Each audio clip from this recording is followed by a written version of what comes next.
Alrighty guys, good morning. Happy fucking Tuesday. Hope you guys are a wonderful morning so far, guys. Tonight we're going to be doing more of the OW2s. Good. Hi. Good morning, Waichu? Itchy? Good morning, Itchy? Itchu? Whatever the fuck that is. Anyways, guys, good morning. Hi. Happy fucking Tuesday. Hope you guys are in a wonderful morning, guys. Good morning, Slane. Hope you're having a wonderful day as well.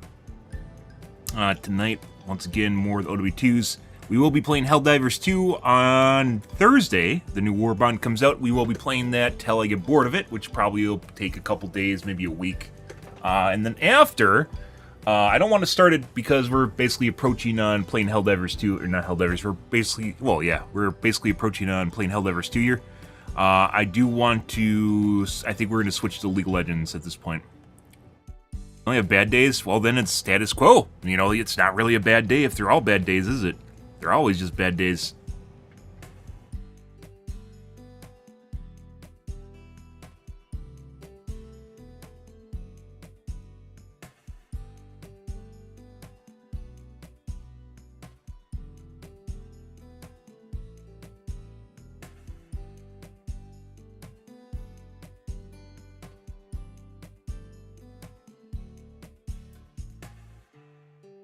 But yeah, as it turns out, I don't mind playing Overwatch 2 at all. I really enjoy playing Overwatch 2. But as it goes, Overwatch 2 in and of itself is...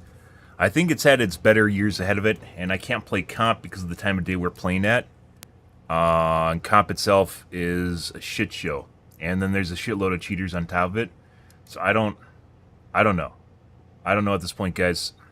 Good morning, Y-Dog. Good morning, guys. I don't know, guys. Really fucking... There aren't many options, and I don't want to play Apex Legends. I don't want to play... Call of Duty.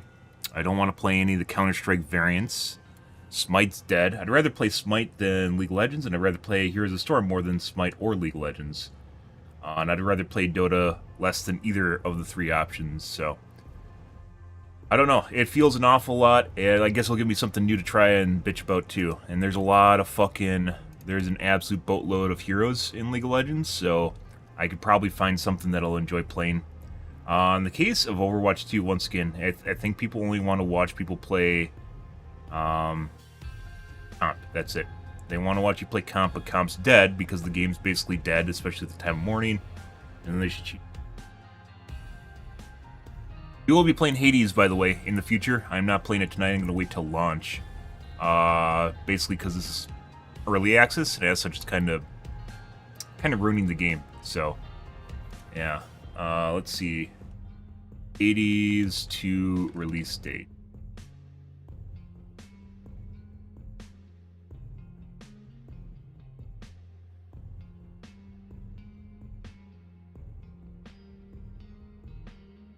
Hades 2 early access is out now, but should you play it?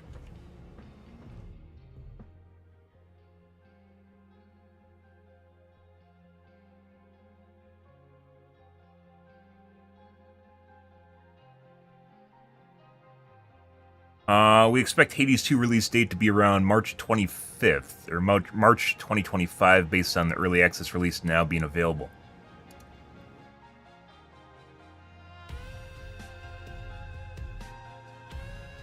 Year from now? I was thinking 6 months.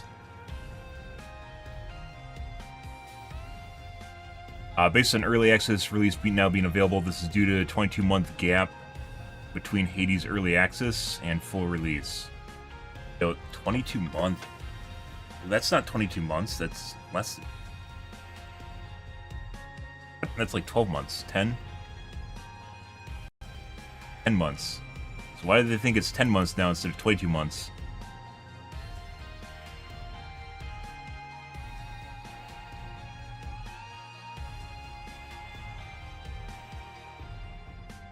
Supergiant revealed that Hades 2 will at least have as much content on day one in early access as the original game did back when it launched in early access on Steam. Okay. So not game when it launched, but rather early access. I played at release. But this is, I guess, this is early access, but it says it's a release date. That's not early access. Isn't supposed to be a release. They're different. Early access is kind of like playing a beta.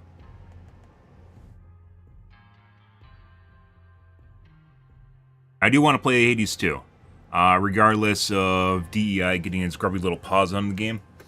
It should still be fun. The original game, was pretty diverse. It didn't really need a hand by I don't think it was stereotypical really anyway, but I guess they had to make it more DEI, which is diversity. I was going to say exclusivity, equity, which I disagree with, and then inclusivity. And as such, that means just making everything less white and male. I guess that's just a good way of putting it. Make it less straight white male. That's the South Park episode, guys, on the Pandaverse is spot on. It really is. Just make it less straight white male, or something that appeals to straight white males, and you got it.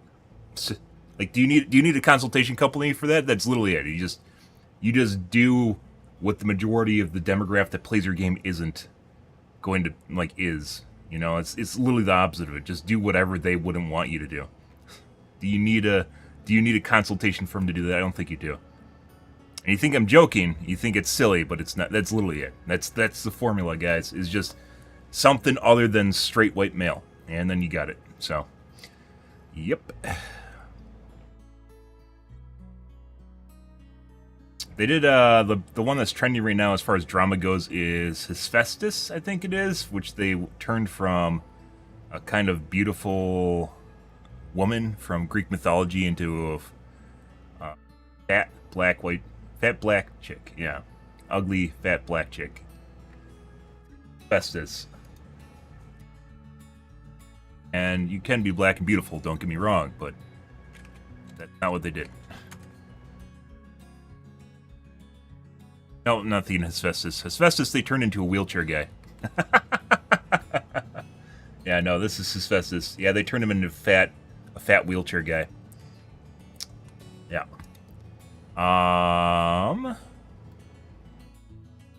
Hephaestus. Who's the other one? It's another HA name.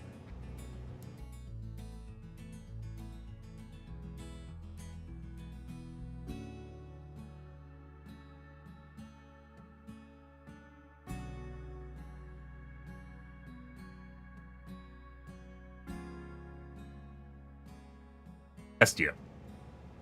Not H-A-H-E. Yep. Race swap. They would call that, if it was race swapping from a black character to a white character, they'd call that whitewashing, but if it's a race swap from a white character to a black character, it's called race swapped, and instead of blackwashing. But, you know, we won't get into that, because that wouldn't be directly comparable, would it?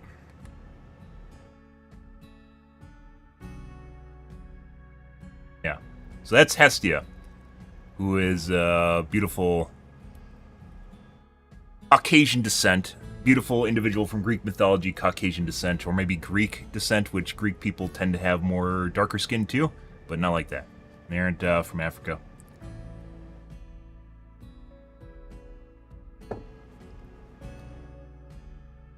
Yep. Good for them. Well, I guess this is what Hades really, really needed, so they made it happen.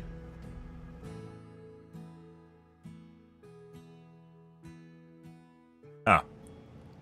It's literally the second post, excuse me. The hot take on Hestia.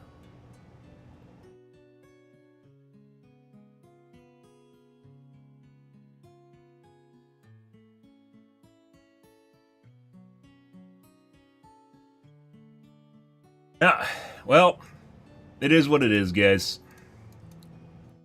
I'll be playing Hades 2 regardless, simply because it's a fantastic game. The first game was fantastic, so. My guess is this post said, I don't know where they came up with, they said 22-month gap.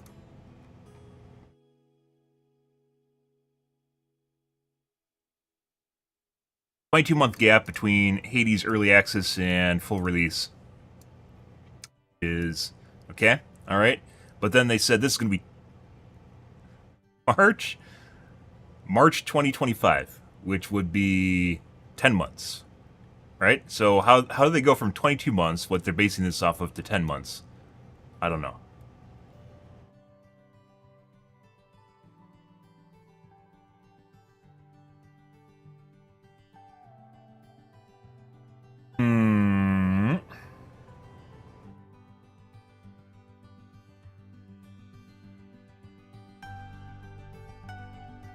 PC technical test would place shortly before the early access release with limited sample players. Is intended to stress this layout.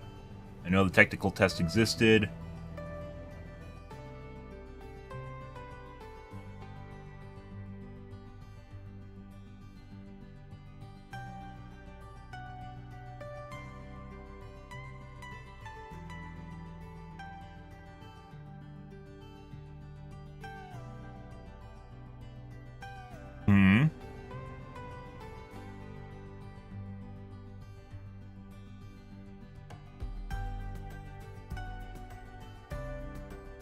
How old are you? 55 plus.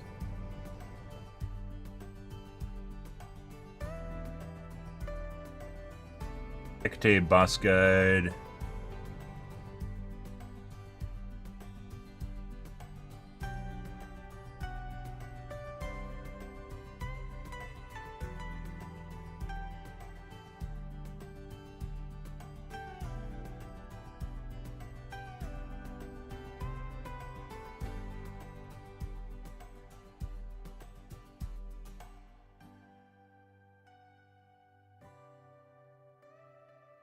Introduces new gods, Apollo, Nemesis, Moros, son of Nyx. There's a lot of people in Greek mythology, or Roman mythology, depending, which is basically Greek mythology. Depending on how you want to split things and all their offshoots.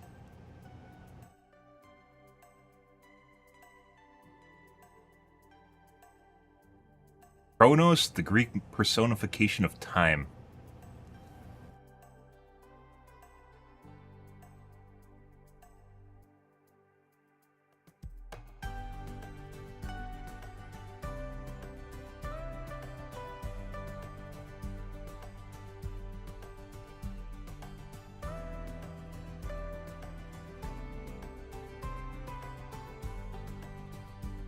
Cool.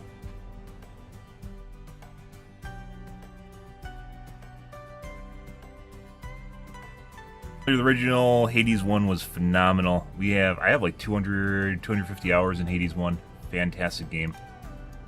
Good. Pretty good.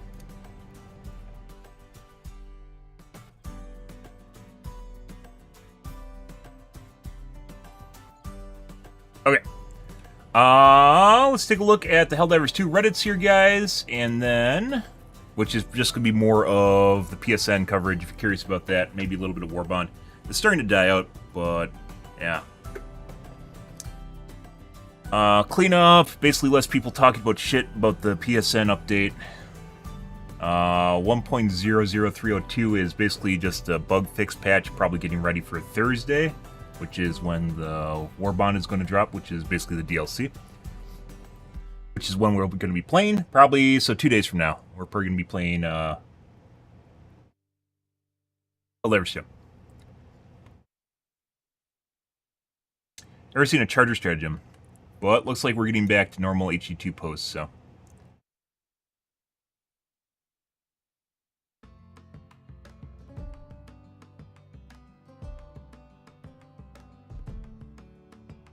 What the fuck is that?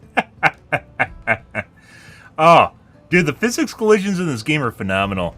At one point, you know, fucking Joel was just going out of his way to basically kill Helldivers with the collisions where you just basically fly across the map and bonk your head on something and you instantly die. Which is funny, you know, like the first couple times it happens, but then after it happens, it just, it gets meticulous when you just die to that. It's actually pretty hilarious that the physics collisions can kill stuff, though. Because apparently it works in bugs. I mean, that's what the... I assume the drop pod was actually not a physics collision. Instead, it was a damage... Like, it just does damage to the creature. But it might actually just be a physics collision, which instantly kills it.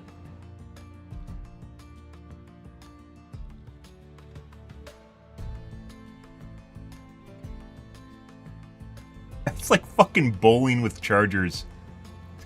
Fucking strike.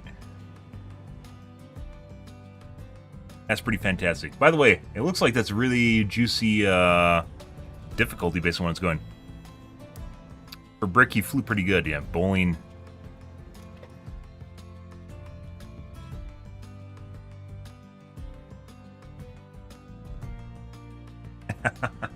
That's good. Okay, I gotta get my coffee, guys. 1 second.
Okay.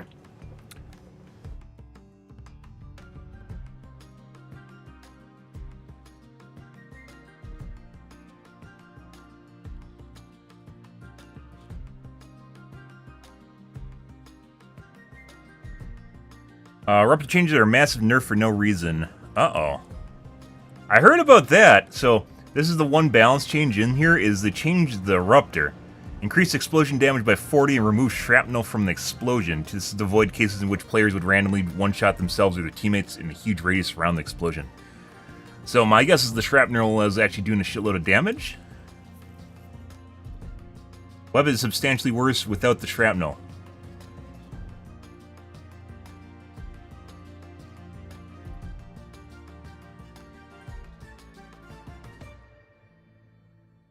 Ruptor noticeably lost damage on direct hits and has completely lost its ability to AoE clear. Basically what needed to be done to the weapon in the first place, but, you know.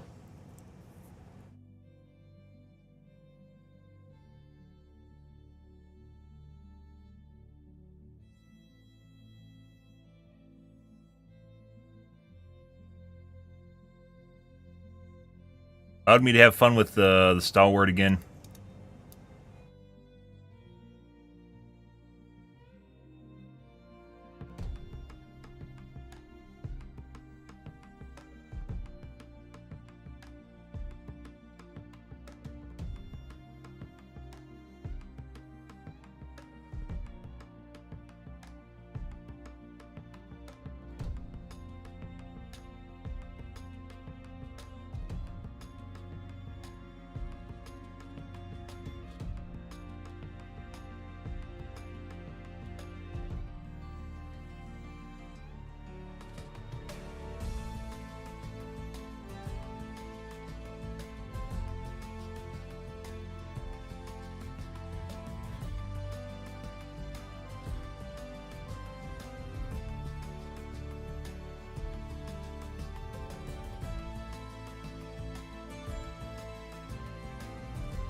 You say too much, then people get, like, they can only, like, people's attention spans like one paragraph or maybe a couple sentences. I've had people legitimately tell me that it's TLDR, or, not TLDR, what do the kids say? I'm not reading all that, and you have, like, type, like, 4 sentences. Like, attention span or just idiocy is just, like, we talk about TikTok brain rot, guys, and I don't, like, that's a far right-leaning statement, but you should really understand what it's doing to people, and it is really... And I'm not super right-leaning, I tend to be more central, but that is something else. It's not TikTok particularly, it's a format in which basically you watch something that just sucks in your attention span, and you don't really care about it. It just tries to get your attention, and then it basically releases it, but you don't really care about what you just watched. So you never internalize it or think about what's actually happening for the most part, and it's just literally just destroys your brain. Worse than your parents' boomer box, aka cable television. My personal opinion. Games much better than TV, by far. Much, much, much better, because they're interactive, right? The boomer box, not very interactive at all, but at least there's programming that lasts for a certain amount of time and actually does something. TikTok brain rot is literally just like 1 minute and then it's done. By the way, make sure you follow the TikTok. Only thing that'll ever be on my TikTok is my stream, if and when I can stream to the TikToks, so make sure you follow the TikTok, guys.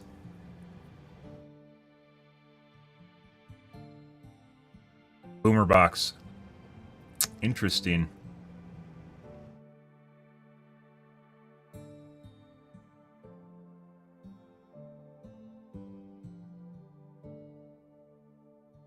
Do not snipe with the diligence. I've mentioned a couple different times, guys, the snipers really should just be like DMRs. They should not be snipers. You shouldn't have a primary sniper. Because until they're able to just one-shot shit continuously, people aren't going to be happy with it. They just are not going to be happy with what they are. So... I mean, you can make it so they're only good against smaller units, and you can one-shot them. That wouldn't be super horrible. I guess. Does 0 armor pen. Describe the changes of buff. They describe things as a lot of things. We talked about how Joel, you know, if you have something, like we're using the fucking Eruptor, not as SMG, we're basically using it as like a rocket launcher, more or less, a really fast-firing rocket launcher. It's essentially how I treated the Eruptor when we're playing the game. But I mentioned this before. It doesn't matter what Joel calls it. If it walks like a duck, it quacks like a duck, it is a fucking duck. And it doesn't matter what Joel puts in the box there. And in the case of a lot of the changes, it seems as though Joel doesn't really either know what they're doing, or... Yeah, Joel being Negan, right? Joel just being a name for the entirety of the company at this point. Joel really doesn't really seem to know what they're doing, or they're intentionally misleading. I'm not sure exactly which way it goes. They could have actually think that it was in buff, then didn't test it at all, or maybe didn't want people to get angry that they nerfed it. What's insane is I've literally never died to the shrapnel. As someone that's used the Ruptor quite a bit, I also never died to the shrapnel either, guys, so... Yeah, I don't actually know where the shrapnel kill comes from. I think this is something that was tested on someone's stream and therefore it became an issue when it wasn't.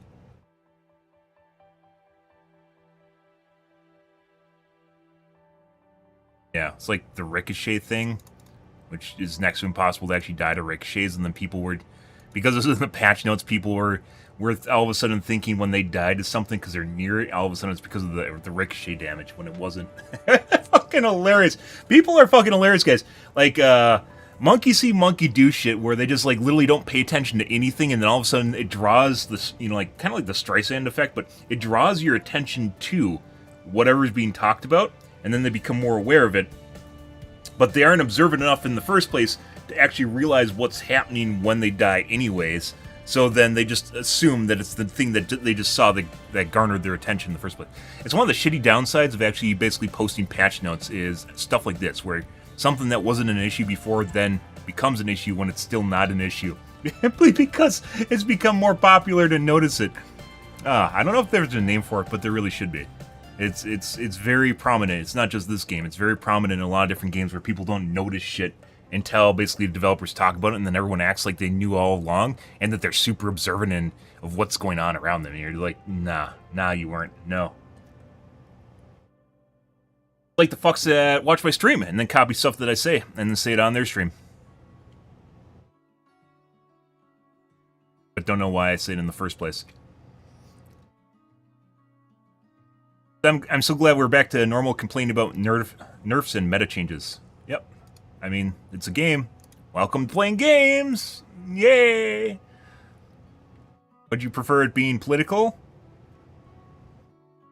Here's back to mostly positive. I commented on this. Definitely seems as though this is still loaded. I mentioned before we're gonna keep covering this, guys. So we aren't gonna spend an inordinate amount of time. We've talked too much about this. And I'm sick of it, to be perfectly honest, at this point, because like, unless you have enough people basically talking about what you're talking about, it garners no traction, even though it fucking looks weird as shit. So if we look at the play numbers. The dip happened on Satsun. It's when we started getting all the negative reviews, right? Friday? So Friday is when we should start seeing a dip in the player population. Right about here. Right about here. We should see a dip in the player population. Player population was not affected whatsoever on the weekend. You could make a case for normally on the weekend, we get about a 10% boost, as you can see here, in players. So we lost maybe, due to 320,000 negative reviews, we lost maybe 10,000 active players, which is absurd considering there was now more reviews than were reviewed in the first place in the game. Yeah, there's more reviews than were like reviews in before they even started like negative review bombing it. So fucking weird. And then we're probably going to see things normalize. Well, it's not going to normalize again because of Warbond's coming out, so that's going to change shit. But you can see the numbers basically pop back up to where basically what they were on Friday-ish, Thursday, Friday, back here. They're basically the same thing. Numbers are going to go up, obviously, on Thursday because of the Warbond. But either way, it basically didn't change the player numbers, or it moderately, like minimally impacted it, aka 10%, which is absurd considering there was 320,000 negative reviews. The weird thing here, which we've been covering and talking about, is there's 207,000 positive reviews here, 36,000 today, right? After they announced the changes. But if you look at Steam,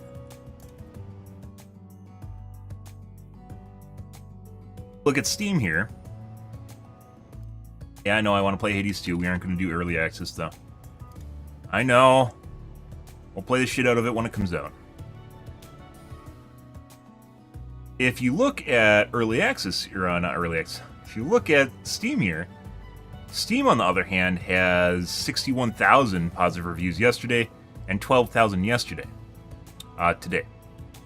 And if you look at the review type down here, yesterday, when we covered this, there was 770,000 reviews in total, and now there's 824,000 reviews in total. So we'll say about 50,000 reviews. The weird thing is, the majority of these appear to be new positive reviews as opposed to people changing their review, which is pretty ridiculous because you would assume that it wouldn't be just new people all of a sudden reviewing the game, right? It would be other people that now are changing their review, which, by the way, Steam doesn't make easy. There's a whole process you have to go through that you can 100% do if you actually want to figure out how to do that. It's not as easy as just leaving the review right here. It's not as easy as just leaving the review right here. It should be, but it's not. You should 100% just be able to easily edit this again. Easily just change this whenever you want. And, you know, whatever applies to that. But they don't. They don't make it easy. You have to literally go through, like, your reviews in your Steam library. Another reason fucking Steam is pretty fucking shit. The whole Steam interface is just fucking bad. It's just a bunch of Band-Aids on Band-Aids on Band-Aids over the last 2 decades. But anyways... yeah, like if you look at it here, you'll notice that there is many less reviews today on These Are Steam. And the difference here, apparently, between SteamDB, or Steam, and SteamDB, is that this is only things from the Steam platform. These are only reviews from the Steam platform, whereas this is all reviews. Say that, it says somewhere.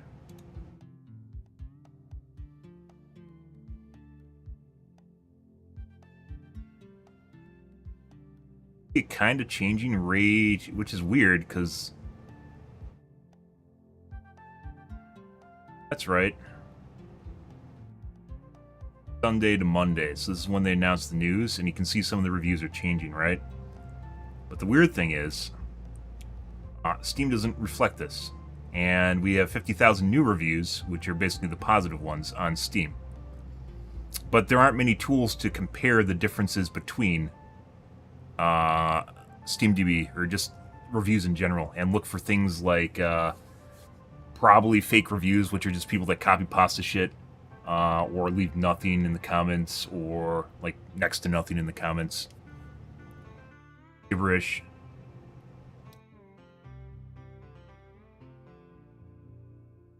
According to SteamDB, there is now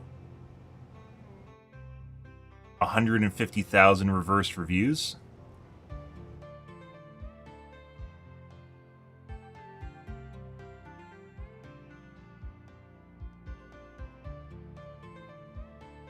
And 170,000, 180,000 reverse reviews. 180.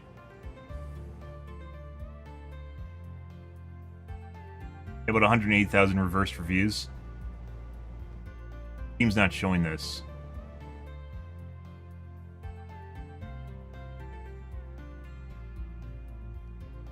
Well, by the way, I don't think that all the reviews are fake in any way, shape, or form for this game, but there's definitely some more shit going on in the background here than just kids angry about PSN linking, because that's not exactly...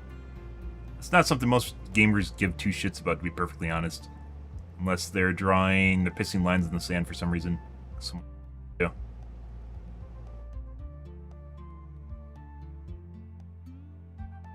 Actually, it looks like even here...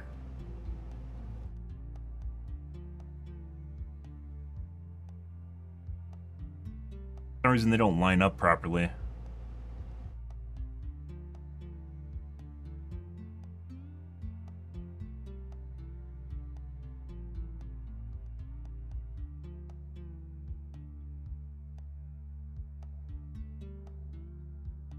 It actually looks like just a lot of the reviews are removed. Not even reversed, they just removed them.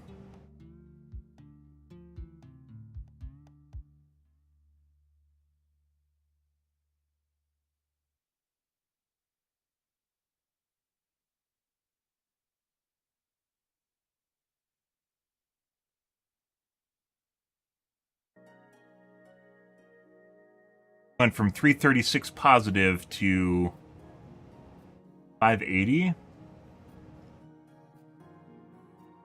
Like 250,000 positive reviews.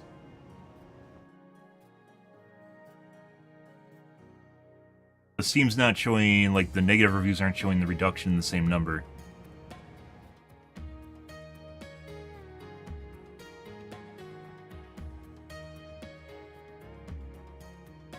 I still don't know exactly what's going on here. Something is, though, and it's not just fudging the numbers. There's so many data points here.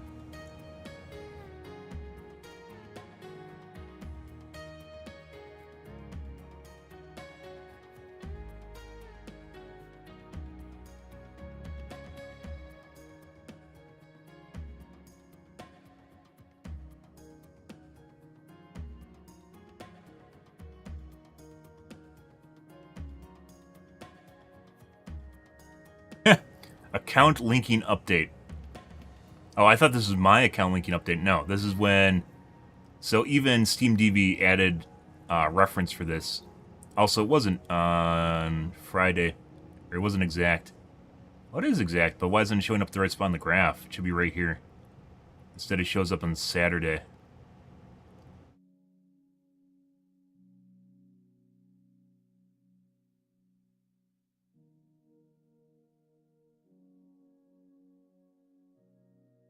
Either way, there's definitely something going on in the background here, guys.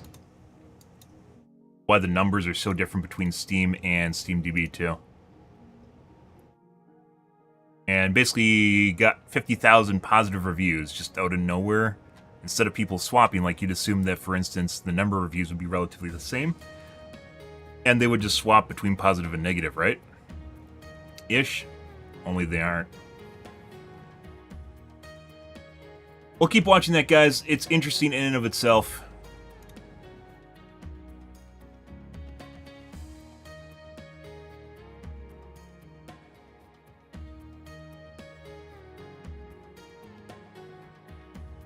But moving on. Let's see what else is going on here. Spitz, I don't think the Ruptor got buffed.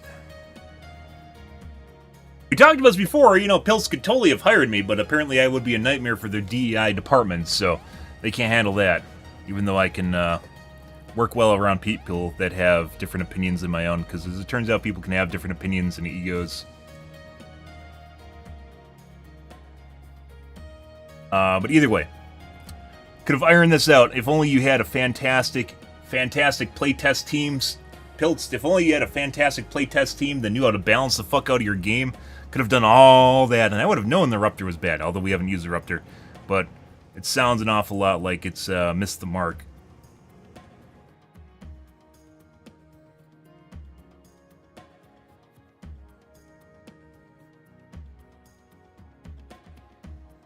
No. Also weird, during this whole shenanigans, I've talked before, guys, when like shit hits the fan, you can really kind of tell what kind of personality some people have. It's just kind of the way it goes. When people are under pressure, that's when they lose their cool. They lose their face, as it's called, right? But some of their CMs, like you're starting to see some of the fallout, some of their CMs in the community clearly should not be community managers at all. Like they shouldn't be public-facing objects for the company. The people that need to be on the front, which I thought these were volunteers, which would kind of make sense, but people on the front of your company who are CSRs or people that deal with the people are there to buffer between the actual developers that, you know, shit talk people all they want because it doesn't fucking matter, and because people are shitbirds, and basically everyone else. They have to deal with the Karens, right? You have to deal with the Karens with a smile, and there was a lot of fucking Karens during the PSN shit right now.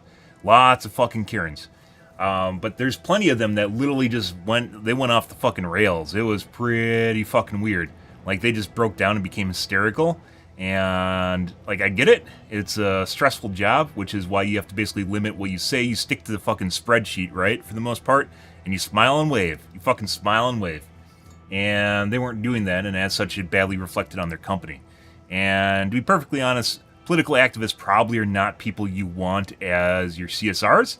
You know? I'm just throwing, it's probably one of the few jobs that they can actually do, but based on what I've seen on social media, it looks like a lot of their CSRs or their moderators are basically just political activists, which is weird, because as it turns out, if you're a political activist, you probably have a bias, and as such, that won't necessarily coincide with what the company wants, and then you will do things that don't, you know, if you're professional, you won't, but a lot of people seem to not be able to separate their professional life from their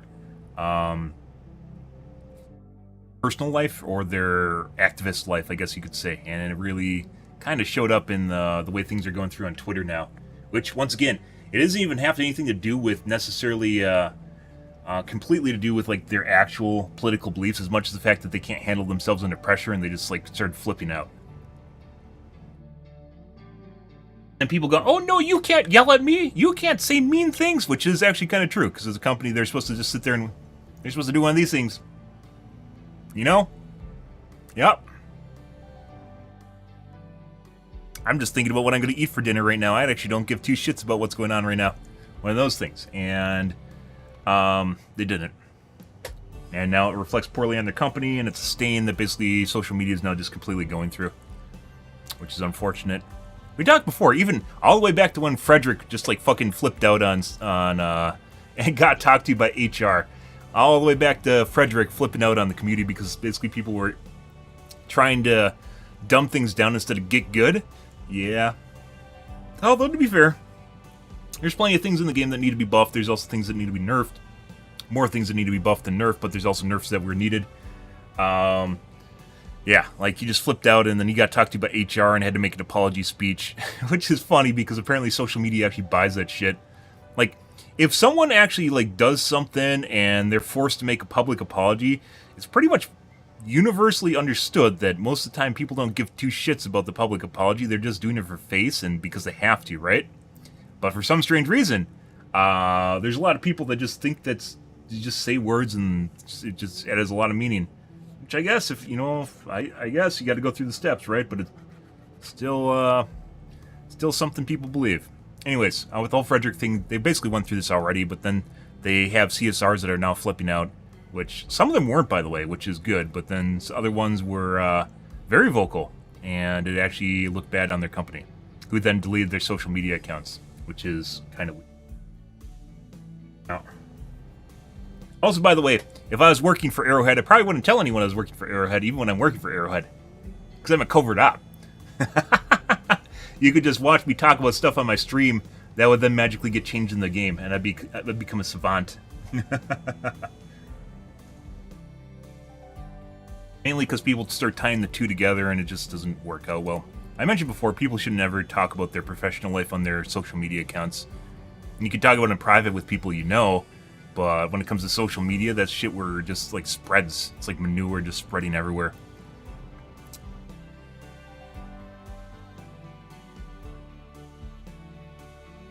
Beware not to grow too condescending and demanding regarding this game, and Sony, allow me to explain. Nope.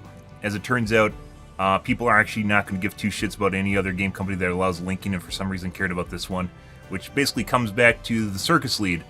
The Circus Leader is one of the biggest streamers in the community right now.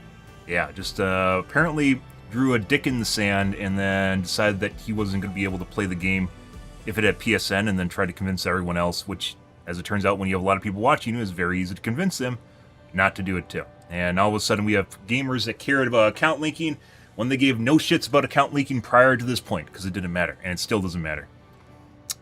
What did matter, however, was people that possibly were unable to play in non-PSN countries, which would have been a bait and switch, but we talked about this before, and Spitz actually talked about it on Saturday. There's a post on the Discord, which I can actually get the link, where he said basically even if you're in a non-PSN country, you wouldn't actually lose access, and non-PSN countries never lost access to the game in the first place, so it was never an issue. But people made it an issue, so. Massive stutter. I've been playing Overwatch right now. What is that? Blizzard. Blizzard's doing something. Blizzard's doing something. BattleNet Update Agent. Actually downloading something right now? Oh. Probably can uninstall this at this point. Yeah. Goodbye, WoW. Bye. That was no, it's whenever I play the fucking game. It's not. Also, I don't know why that was actually influencing my, like, causing my computer to freeze, but it did.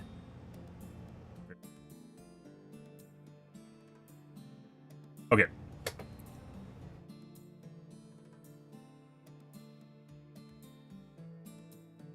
People who continue to own the game and did not get a refund in regions where it was delisted can still play the game. They could play the game prior to this.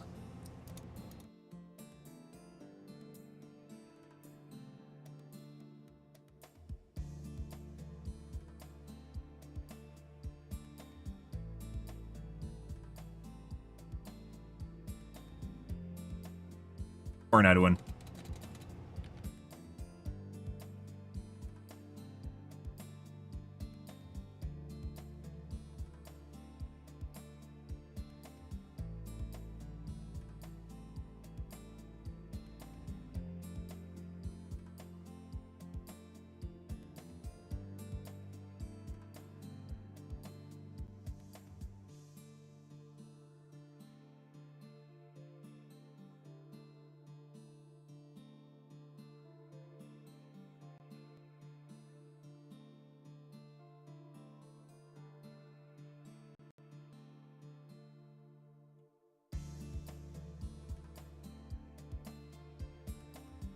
I also didn't get a refund immediately as I decided to wait for more news. You don't fucking say.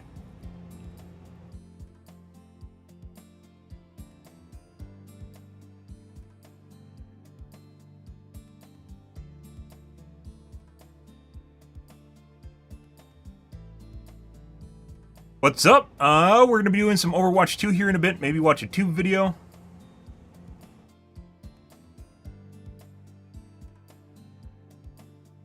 Dot fix is in, okay. Arrowhead, prove to yourself that you have the strength and the courage to be free. Don't care. Yeah, it's a meme cape. I wonder how many people are actually going to use the meme cape.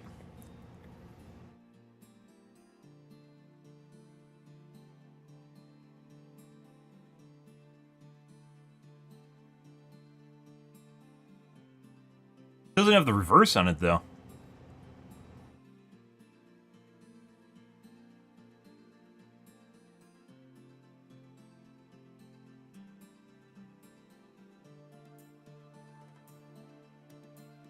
I'd rock that accidental cape design. I mean, you can. Like I said, it would be kind of curious how many people actually... how many people are actually going to use it.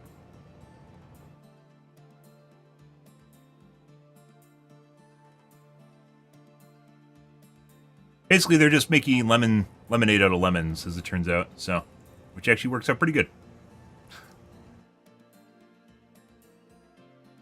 Future player here, the PSN incident's outcome has convinced me to buy this game. How much do you want to wonder that this could basically going to change nothing in terms of play amount? There's so many people on social media I saw that I'm not going to buy this game because it has PSN linking now. There's always those fucks. I'm going to refund it. There's the I'm going to refund it fucks, and there's also I'm not going to buy this game because now I heard bad things about it fucks. And they're almost always not like they do neither of the two. Good. Be interesting to see where the Ruptor goes, though.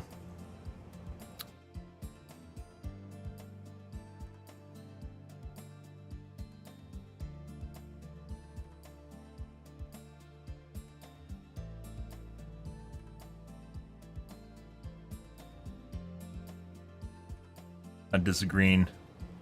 Okay. Let's take a look at the YouTubes.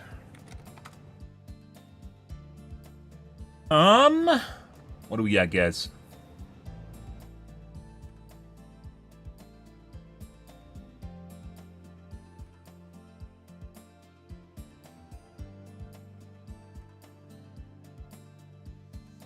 Power limited, to fix the crashing issues for, the 14900K. I mean, that's only going to hurt them.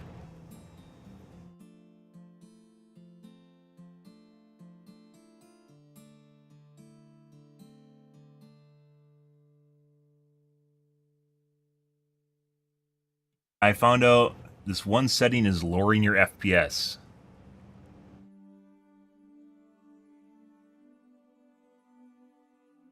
Oh, this is... anyone with ancient in their name is almost always fucking, not a shill. Just full of shit. Anything with ancient in the name is almost always full of shit. It, like, tries to convey, authenticity. What is this one setting, guys? What is it? Fast forward. Installation and programs, just use this copy. More isolation. I already know about this. Let's start with my 77, but still. That's a security setting in Windows. I already have it disabled. Yeah. Don't recommend that to me again. Let's take a look at this. This is the fiasco right now. We didn't really cover this mainly because it's not really that big of a deal. But apparently Intel CPUs are slowly dying because the motherboard manufacturers are overclocking the stuffing out of them. Let's take a look, though. Ah! Okay, you guys asked for it, so here we are, an updated comparison. What happened to Welcome Back to Hardware Unboxed? 14900K And Steve. And Ryzen 7 7800X 3D. But of course, I don't know who this is. What is this? I don't know what this program is. So the Intel baseline profile. And we'll be using an ASUS motherboard for this one. And that means 1.25. PL2 will be No, I'm not going to pervert reality.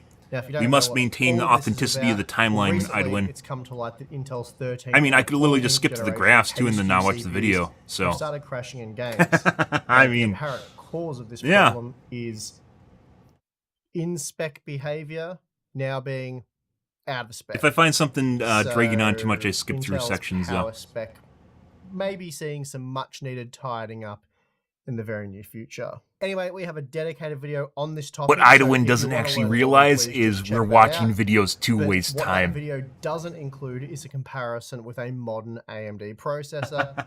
So today we're doing exactly that. But before we get into it, today's sponsor spot is brought to you by Thermal.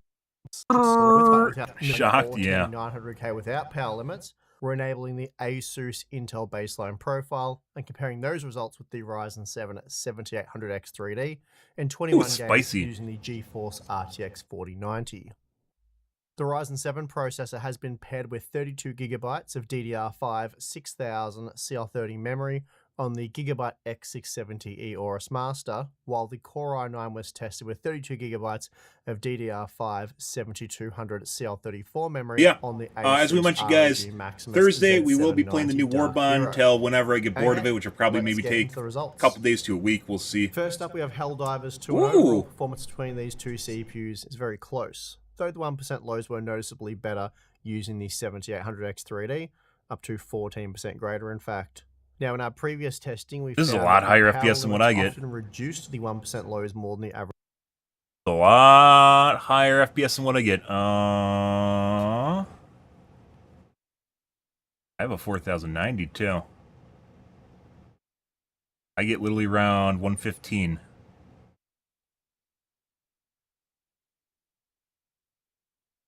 Actually, I don't think I do. That's on the ship, so that's not accurate. Maybe. It gets a lot worse when you have a lot more units, and that happens on Helldive, so that could be part of it too. Average frame rate for the Core i9 processor, so that's probably what we're looking at here. Next up, we have Cyberpunk 2077, and again, performance is very similar. Helldivers 2 would be tough to benchmark. You basically have to play like a 40-minute mission identical 1% low and benchmark the entire thing from start to finish. Average frame rate. Obviously, difficulty is going to limit who can test what, right? 4% faster. Basically, when it starts getting hard is when you have more players in the game, as well as basically more shit going on, as well as more units, and the units scale based on the number of people in the game too. X3D is seen to be 11% faster at 1080p and 1440p. Of course, frame rates are already exceptionally high with the 14900K, so in that sense, not a massive win here for AMD, but also 11% isn't a trivial margin. Now, a good title for Intel is Dragon's Dogma 2, as here the 7800X3D was 13% slower when comparing the average Kind of looked like a cool rate. game. Very, very quirky game. I didn't play it though. This is a very. I think I'd rather play Baldur's Gate 3. Baldur's Gate 3 is actually very, very all that much from AMD's difficult to follow if you're not into it. A game that does benefit from AMD's 3D cache is ACC, and in a big way. In this test, the 7800X3D is almost 30% faster than the 14900K. Spicy. And although the Core i9 is still plenty faster than this title, I'd honestly prefer they get rid of 1440p or 4K and then throw a 720p or 40p Next up, benchmark we have in here. Baldur's Gate 3, and in this Or example, CPUs, the this is, 7800X3D was on average 12% faster. It has nothing to though do just with 4% playing faster at when comparing 1% 1,000 lows. or playing So at not a 40p massive or difference 720p. between It these has two everything to parts do with overall, but it is making sure there another is no win for the GPU bottleneck Ryzen at all. processor. Although both CPUs can drive over 200 FPS in Spider-Man Remastered when using the very high preset, but with ray tracing disabled, the 7800X3D was still 11% slower than the 14900K, so a solid win here for Intel. Now for testing Hogwarts Legacy, we're using the Ultra preset but with ray tracing disabled, and interestingly enough, the 7800X3D enjoys a bigger win over the 14900K at 1440p than it does at 1080p, delivering up to 10% greater results. Performance in Horizon Forbidden West is much the same between these two processors. The Core i9 was a whisker faster at 1080p, but really the experience overall was much the same. F123 was tested with the high quality preset, which does enable ray tracing, and again, performance was very even, with the 7800X3D just snagging this one by a narrow 4% margin. Moving on to Assassin's Creed Mirage, where the 7800X3D was 12% faster, pushing just over 200 FPS on average. Though, if we look at the 1% lows, it was up to 15% faster. But as you'd expect, great performance overall from both CPUs. The last game we're going to bother looking at the individual results for is Starfield, and the results here are mildly interesting. And that's because although the 14900K was slightly faster at 1080p, when comparing the average frame rate, 3% in this example, the 7800X3D provided 11% stronger 1% lows. So certainly mixed results here, though overall the experience is going to be very similar. Okay, so across the 21 games tested, the 7800X3D was on average just 4% faster, which is historically about what we've come to expect, and this is of course based on past testing without power limits in place for the 14900K. Overall, the Core i9 can be around 4 to 5% slower with the 253 watt limit. By the way, in though Helldivers that 2, we've does tested depend both heavily on the sample of CCD0, games which tested, is and with a larger just sample the of some less X3D CPU cores, demanding games, it's and likely across all only 16, going and to be it definitely around performs 1 better to across all 16. 3%. I'll be curious It's to worth see. noting, though, that there are a number of Wonder if games that have his been dropped benchmark is from just this based testing, on which just being in a the lower past did difficulty. favor the Ryzen I seem to remember getting like processor, such as Far 130 Cry FPS, 6, 120, Watch Dogs Legion, 110, and Resident 110 Evil 4. FPS in the game. Still, as I said, past tests have shown these two processors to Why be is very this so much similar higher? in terms of performance, and the Intel baseline profile doesn't change that, at least the 253 watt version of the Intel baseline profile, though it certainly doesn't help the Core i9 processor. Another area where the ASUS version of the Intel baseline profile doesn't help is power consumption when gaming, and despite the power limits being enforced, the Core i9 processor still consumed on average 117 watts more than the 7800X3D, Nom nom nom. which is almost unbelievable, or at least it would be if we hadn't seen all of this before. Increasing total system consumption by up over 100 watts in most instances is ludicrous for a CPU, especially when performance is about the same, or Last-minute technically leaked info. slightly worse. It's also worth noting that for both test systems, we're using the same power supply, as in the exact same unit, so not just the same model, physically the same unit. And that's interesting because when powering the 7800X3D test system, it's completely silent, doesn't make any noise at all. But when we plug the Ruh-roh, MSI Scoobs. AI 1300p ATX 3.0 80 plus platinum 1300 watt power supply into the 14900K system, there was noticeable coil whine in some of these tests, such as Starfield, for example, and it wasn't coming from the graphics card or motherboard, but rather the power supply itself. I'm Did you sure have this a shit particular power power supply? wasn't in any danger, given it does have a 1300 watt capacity. Coil But it whining wasn't has interesting generally that you could nothing to hear it do with over the stability. case fans when It's just really powering the fucking annoying. 14900K. When I had my And out of 13900K, interest, here's the power I had a data for the motherboard that was emitting 14900K coil whine. I had a without gigabyte power motherboard. limits in place Oh, it from our was day so one review. bad. And as you can see, I overall, 100% had to send that fucker back. With total It system was, it usage had at all the features I 550 wanted, watts but it on whined average for so the Core bad. i9 It was part, annoying. and It that's just a like 130 watt burrowed increase into from my the consciousness. 7800X3D, so pretty close to the Hated 117 it. watts we saw when power limiting the Core i9 to 253 watts, though admittedly we are looking at a Feel different it sample of seething games into here, my but still pretty conscience. similar results. And it does. So And there you have can't it. tell if you're going That's crazy or you the just don't hear the difference sound in anymore, gaming but it still gives you a performance headache. between the Core i9 14900K and Ryzen 7 7800X3D is going to be much the same, regardless of whether the Core i9 part is power limited to 253 watts or runs without any limits at all. The When 0.1% first testing say. the ASUS Intel baseline The profile, I 0.1 found cents say, gaming guys. performance was reduced anywhere from just 1% up to 7%, but for the most part, we're only looking at a reduction of a few percent. The more significant losses were seen when testing Gigabyte's take on the Intel baseline profile, which often resulted in double-digit losses. For now, though, I believe 253 watts is a more reasonable limit for a part such as the Core i9 14900.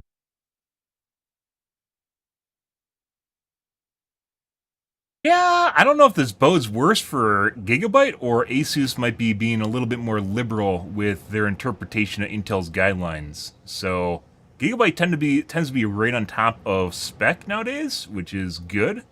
But this might actually be more of a case of what the difference is between between Asus and Gigabyte, and whether or not Asus is stacking the deck, as opposed to Gigabyte doing something wrong. 100K, though we will keep an eye on the situation, especially as stability reports continue to come in, and of course we're still waiting for Intel to give their final verdict on the issue later this month.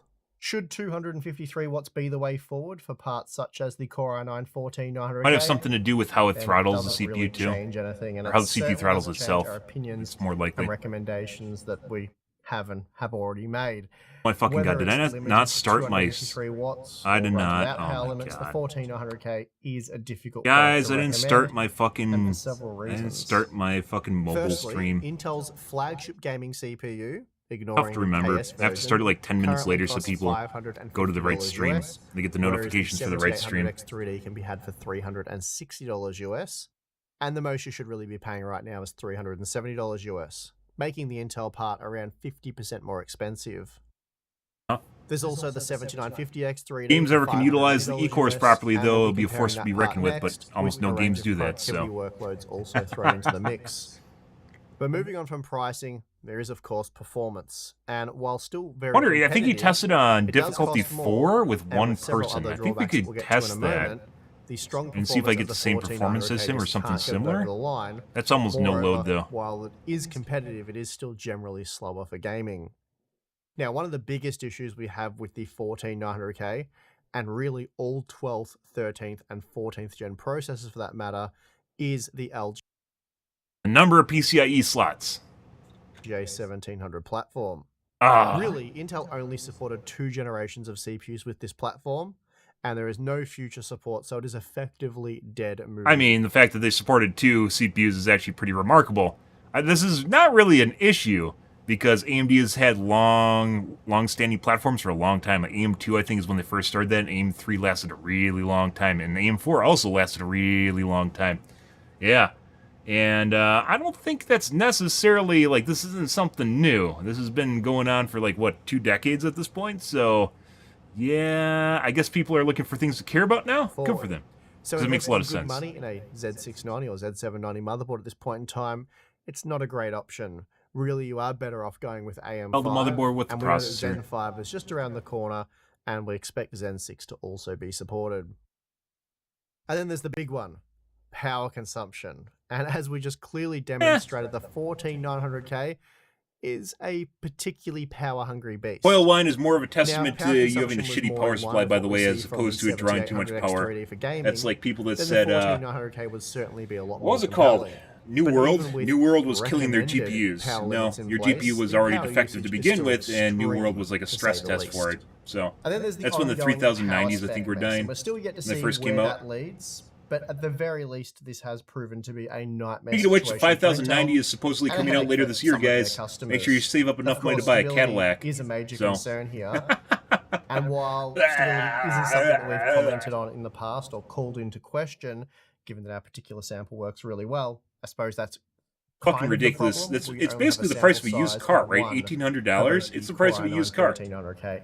Fucking used car.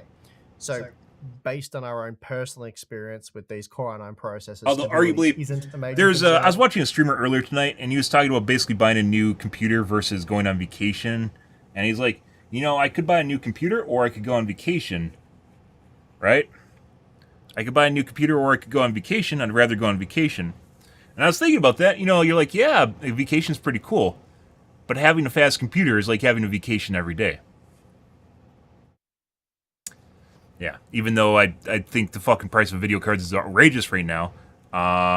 Basically, how I spend my money is attributed to what I do the most. So I'm willing to buy a nice chair. I'm willing to buy a nice computer, nice monitors. I spend an inordinate amount of time among my computer peripherals, right? And basically it trickles down from there. I do have a relatively nice car, but it's a nice used car, right? It kind of trickles down from there. And I'm willing to spend money on stuff, but going on vacation for a couple days, maybe a week, as opposed to, actually a week. Let's go with a week. Going on vacation for a week, as opposed to having something you'll have for 2 years. It's kind of, you know, it sounds like vacation would be the way to go, right? But then you realize that you're going to be using that thing for 2 years, and you use it all the time. Then all of a sudden you can start justifying the cost of a fucking, you know, $1,800. This isn't an $1,800 chair, by the way. This is a really nice chair I bought years ago that I can't buy anymore. So I have 2 of them, by the way. So, and I changed it out with the other one recently. I can't buy anymore, and I tried buying 2 really nice 24/7 chairs, and they both suck dick. Really expensive, and haven't tried since then, because it was, you don't expect to buy a really expensive chair and just have it be shit, but that's what I got to experience. So yeah, but anyways, you sit on a chair for a prolonged period of time, you know, it actually makes sense. You spend money generally on things that you utilize, right? Or I do at least, and I think that's a good way to spend money. People have different priorities, but at the end of the day, it actually makes a lot of sense if you spend money on something you're using continuously. So, but that certainly doesn't mean that stability isn't a problem. And if external reports are anything to go by, it has become a major problem. But as I've said, we do need a bit more time before we can really form an opinion on this issue and really comment as to how much of an issue it is. And a big part of that is waiting to see what Intel says later this month. For now, though, Having to run the Core i9 14900K at 253 watts doesn't seem to change anything, and ultimately we don't recommend the processor either way for all the reasons we've just listed. So that's going to do it for this one. If you enjoyed the video, please do give it a thumbs up. Subscribe to all the YouTube stuff. As I said, we do have some more upcoming, I think that's the word, upcoming. Yep, yeah, it's upcoming for sure. We do have some more upcoming content on the 7950X 3D. I mean... again, same batch of games. So do you? Pretty much know what to expect there, I suppose. But then we do have the application benchmarks as well, and we'll see how that compares to the power limited. What's the secret news at the end here? What's the secret news?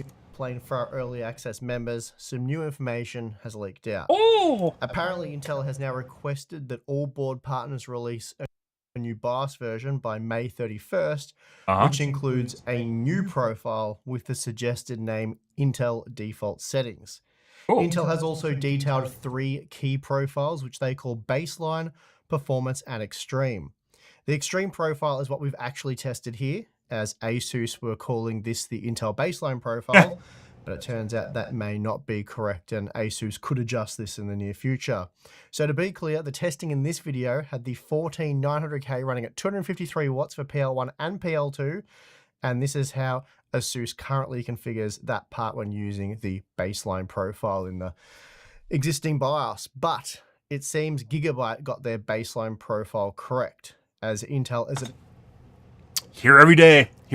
Like I said, they've been, as far as like support goes, Gigabyte has been basically top notch with most motherboard for CPUs and like even memory for AMD boards for Ryzen, which have been a shit show for the 7000 series. They've been on top of all that shit for the last, I'd say, 4 years, where Gigabyte, MSI, and ASUS have all been kind of like hand in hand with each other. They go back and forth with whoever you want to, like, you know, recommendation. I still stick with ASUS because I like their fan controls, but you could still get a very nice, especially value from Gigabyte. And they've been a really good go-to, but they've been right on top of basically all the specs, just being in line with the specs, which is, you know, it's one thing if you want to overclock. It's another thing if you just want things to be default, right, and work properly, which is where we're at right now. Apparently now saying that PL1 needs to be set to 125 watts, so the TDP, with PL2 limited to a peak of 188 watts. Apparently, this is the configuration all LJ 1700 boards will load with by May 31st. So his testing here, where it shows a ridiculous drop in performance, is actually what you're going to... Like, this is almost warrants going back through and redoing the video, to be perfectly honest, bro.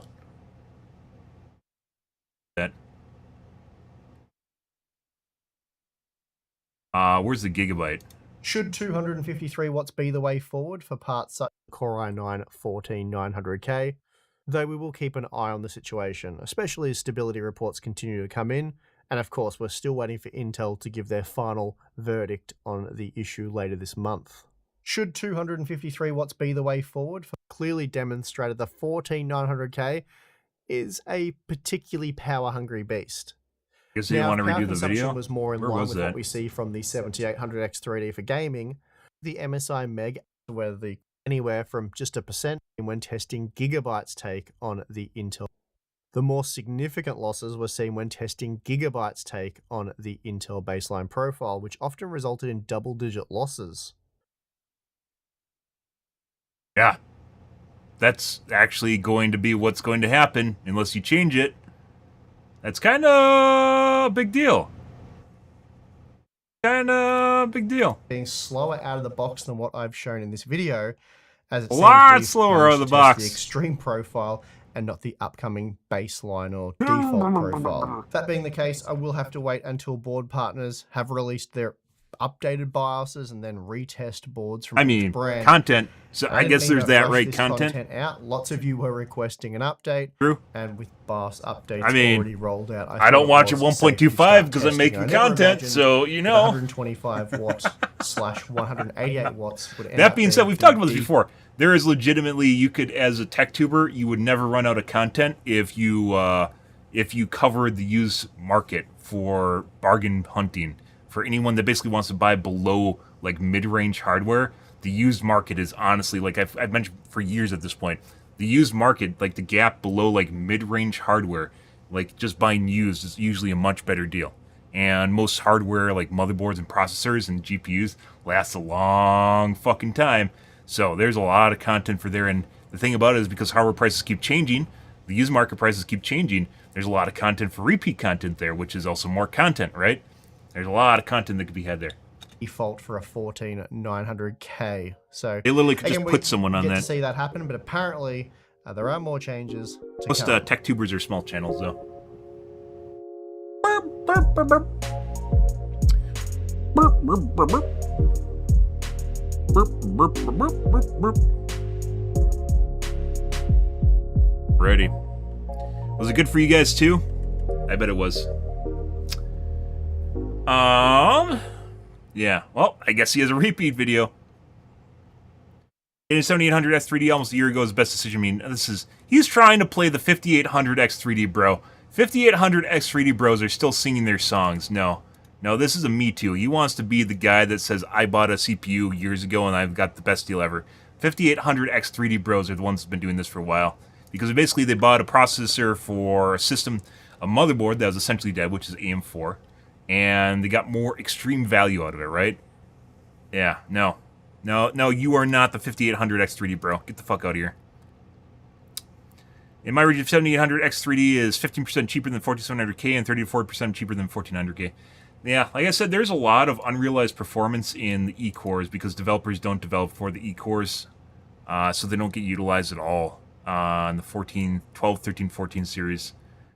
That's also why basically X3D is king, because X3D works on everything unless AMD puts it only on one of the two CCDs, which is the case with the 7900 and 7950 X3D, because they're dumbasses and they're like, oh, what if we give them slightly faster cores but no X3D? We get to save some money and we get to pretend that our fucking CPUs are going to be faster for workloads that matter on frequency. No, you're a fucking moron. No, you're just dumb, AMD. They just tried to save a little bit of money. So stupid. 7900 X3 would actually be some sort of, probably a pretty cool processor if it had 12 X3D cores, but it doesn't, it has 6. So you basically put the game on 6 cores, which is the same thing as putting it on a 6-core processor, even though it's slightly faster cores, and X3D cores, right? Or you put it across all 12 and you lose the benefit anyways. Yeah, the 7900 X3D was really a shit show. It's why I didn't buy one. I bought a 3900, I bought a 5900, and then I bought a 7950 X3D because otherwise you don't get 8 X3D cores. I would have bought a 7900 X3D if I got 12 X3D cores, but you do not. So, and I would say there's actually some games now that would use 12 cores, like 100%. Helldivers 2, where he tested it, like this, we're going to have to take a look at this when we go back on Thursday. I don't know if I'm going to remember to do this, though. I have to take a look at this, because this is a lot more FPS than what I'm getting. But if you look here, he is only playing on diff 1? Is that diff 1? Oh, bud. Is that not even diff 4? That might be 3.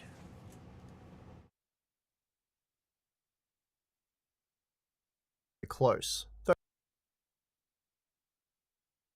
On diff 3.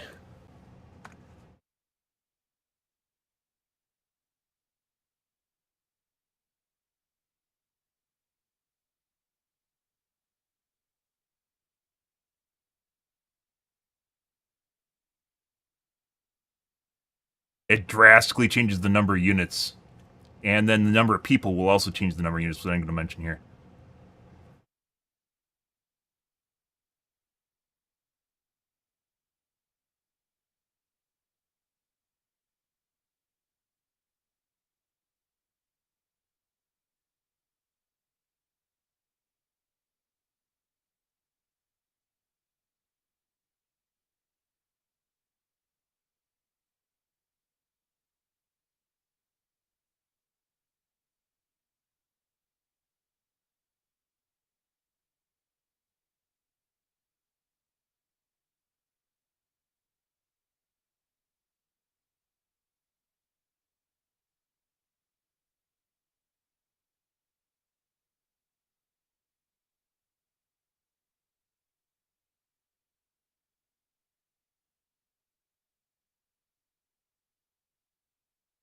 Last week or 2 weeks ago.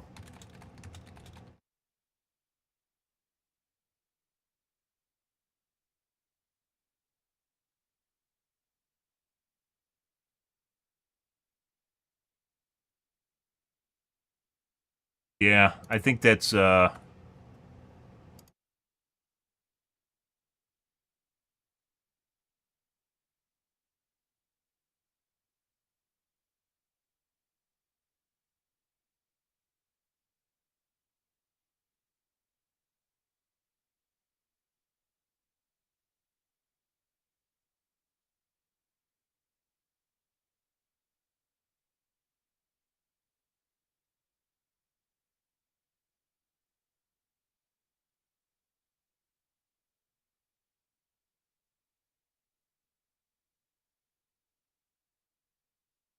I think it's I'm pretty sure this is because he's playing on Diff 3 with basically nothing in it. There's a bug hole at least. But like when we're playing Diff 4 and we get 3 to 4 bug holes popping at the same time, well not I don't think we've seen 4 in a long time. 3 bug holes popping at the same time, very different experience. That would explain that.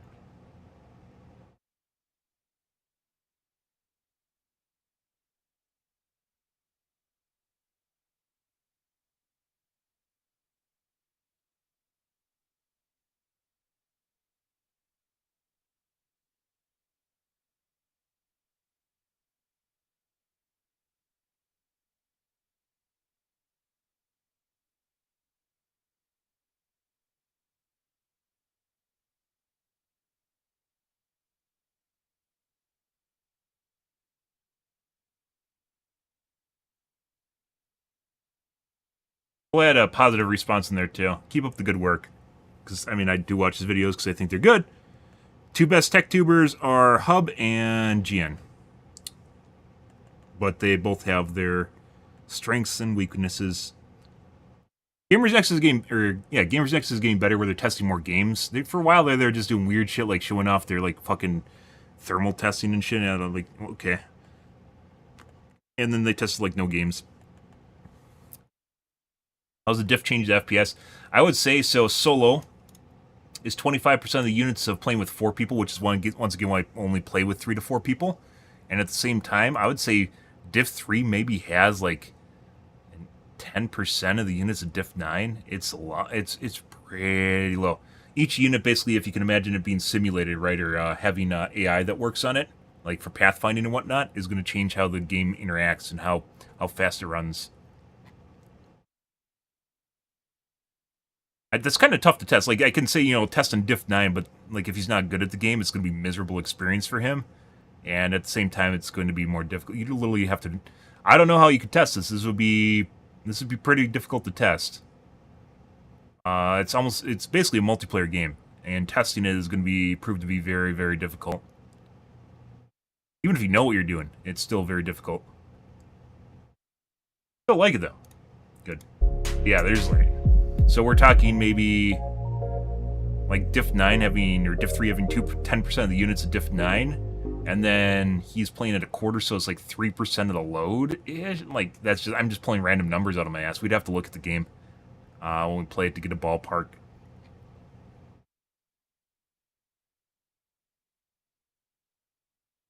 Okay.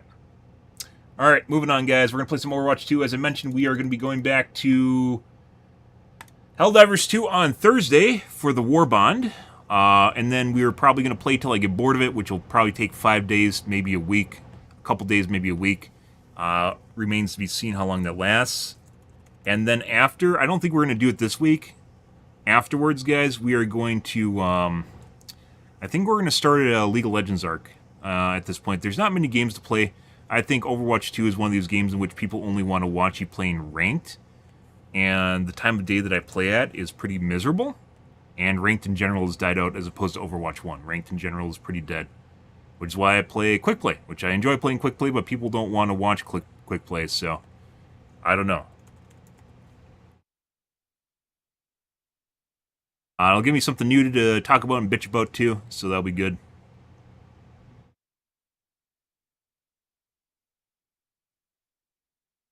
We aren't going to do it because there's only 2 days left anyways, so I think it's going to be after we're done with Helldivers 2, I'm going to play League of Legends. I haven't played League of Legends on stream in over a decade at this point.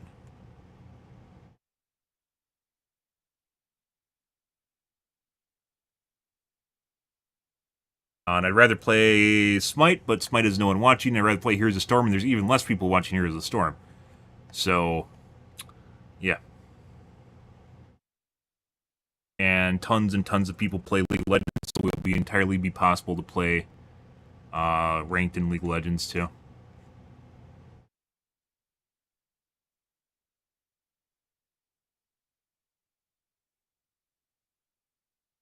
At the time of day we're playing, we should be fine. Also, it has Chicago servers, so I'll probably end up with a ping of like 10, which would be fantastic. Even Overwatch, I don't end up with a ping of 10, I end up with a ping of 22. Ping of 8, maybe 14? It's going to be pretty spicy, whatever it is. Okay. I'm going to watch my coffee cup out, guys, grab a soda. And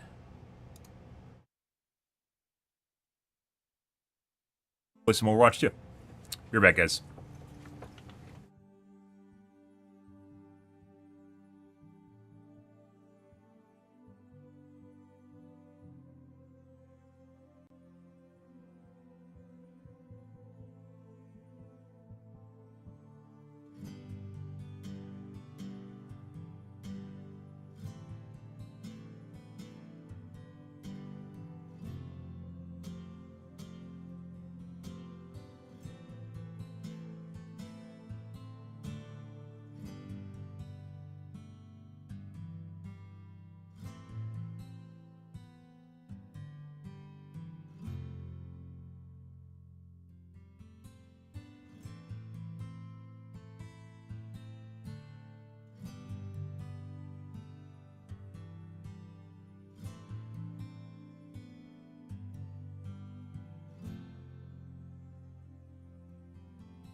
Alright, kids.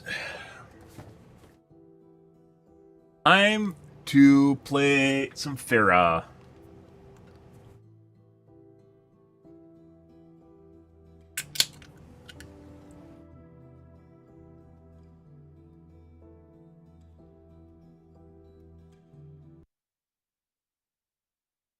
As mentioned, we are not playing Hades. We will play Hades on launch whenever it goes retail, so I don't ruin things for myself.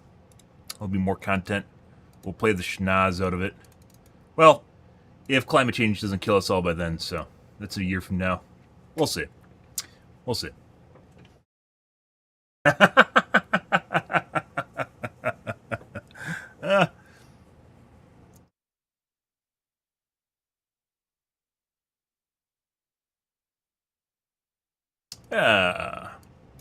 It's funny because it's real.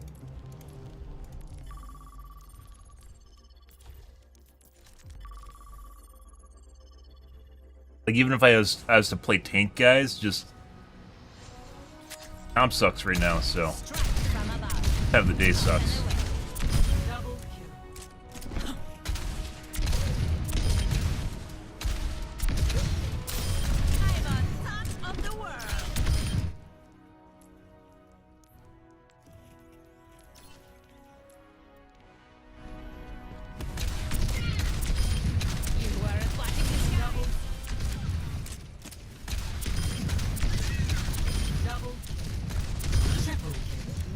Hits confirmed. Double. Aerial positioning underway. I don't think so. Going down.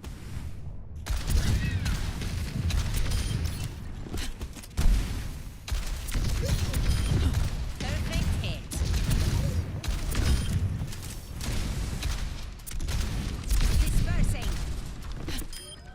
Forgot your parachute. Double. Triple kill. We strike again and again. Kill. Terminated.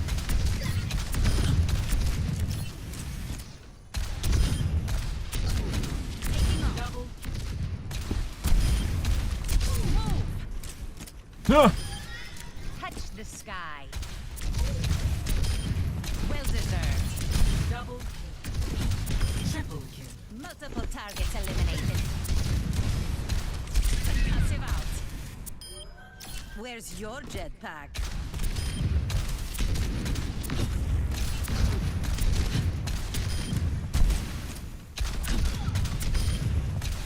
Got one.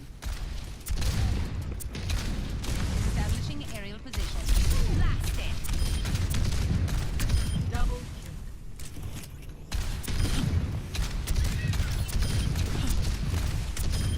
Justice served.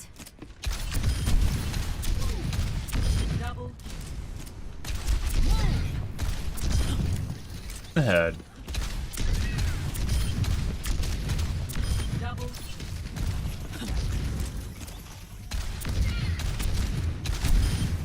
Notched another. Double. Increasing altitude.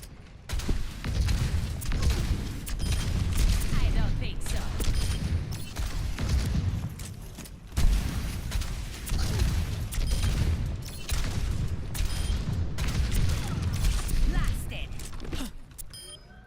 Going down.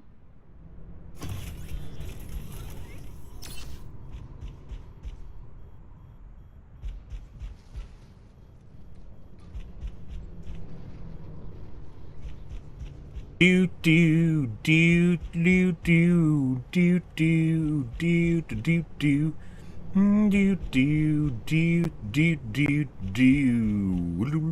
do do. Do do do do do do do do do do do do do do do do do do. Huh?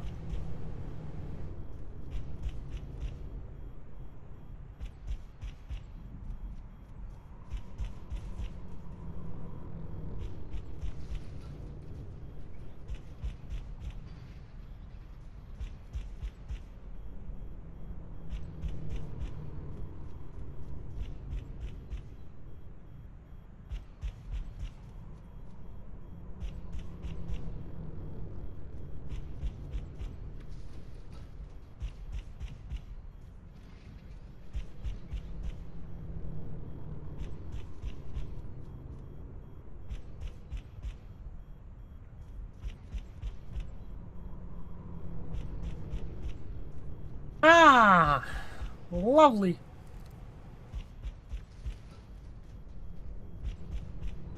Even quick play queues, guys, take a while.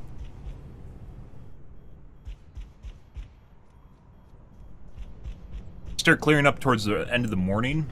Like, I mean, it's already 10. Aerial positioning underway. Like, the queue time right now was what I was getting in Overwatch 1 while waiting for comp. Actually, less than this. Times in Overwatch 1 used to go very fast at the beginning. Quick play.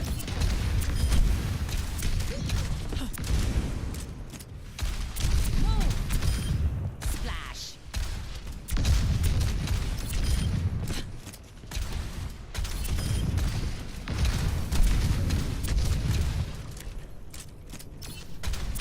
I don't think so. Taking to the air. A clean kick. Alright. First game, guys. What do we got? Bariso. Right.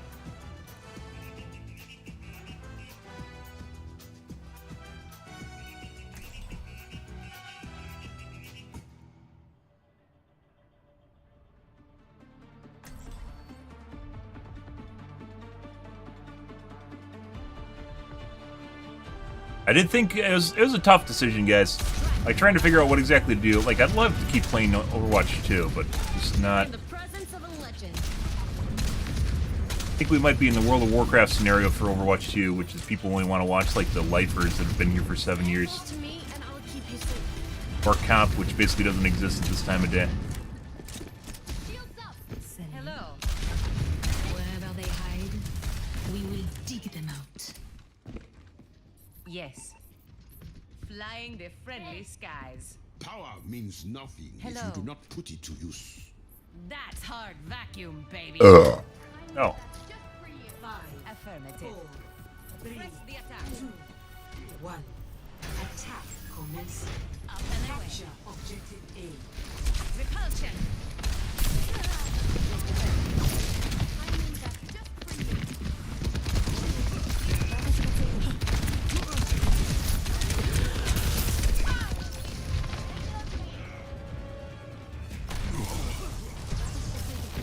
Tried to peek. How do you know I was one shot? Time to kick some tail. Good question. Aerial positioning underway.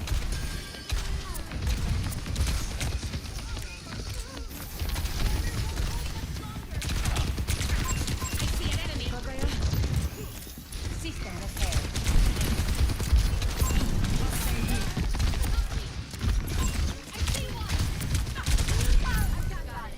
Very accurate soldier. Good. Very wobbly soldier. Systems nominal. En route. Enemy over here.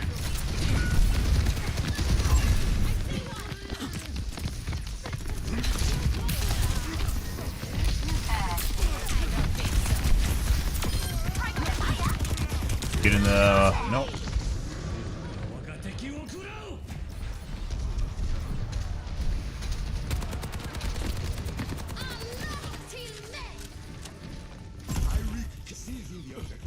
Rally here. Over there. Don't stay down. Establishing aerial position. Bruh, where'd my frontward momentum go? Justice reigns from above. Guide me here. My rockets are fuel. I see an enemy. Taking the objective. Poo-poo tree very strong. People don't think it's strong. Poo-poo tree is very strong for AoE heals. Just holding things, which is why you blow it up. If we were probably thinks I have a hard on for him, but that's not why. Concussive out.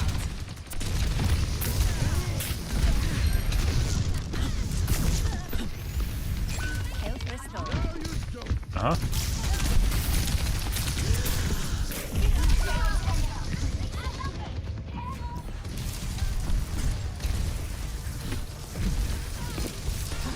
About E, guys. Skies await.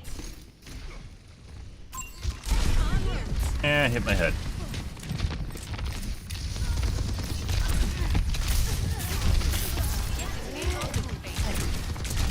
Enemy here.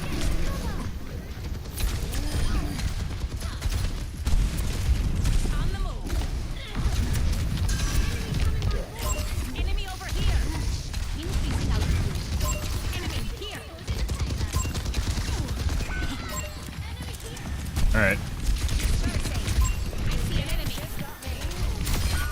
Got him. Confirmed.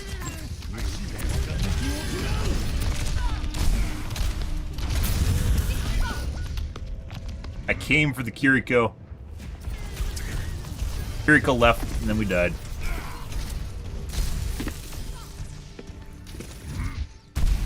Making another approach. Taking off. Enemy over here. Over here. The payload has been secured. Move. Over there. I'm taking off. Oh!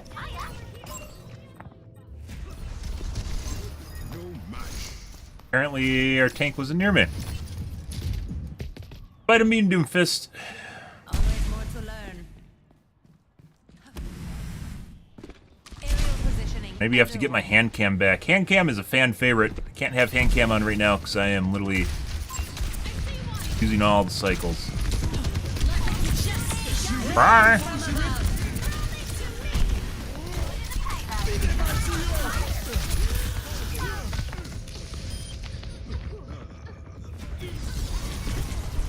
Pretty sure the soldier was going around back to. Oh, Let's show him some air power. yep. We're getting very poor healing, guys. Not that I need a heal bot, but some heal support would be wonderful.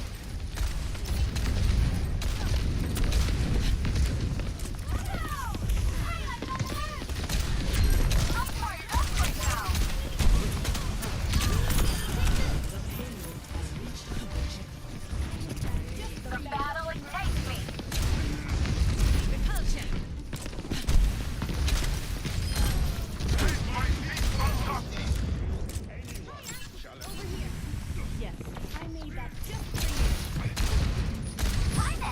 Enemy here. That's 3 directs. Establishing aerial position. Coordinates confirmed. Enemy over here. That is a soldier. Was. Okay. I don't stay down. En route. To say those flicks look really janky. Like they flick back after they arrive at the target, which is really weird, like a fractional amount. Stop doing that, so.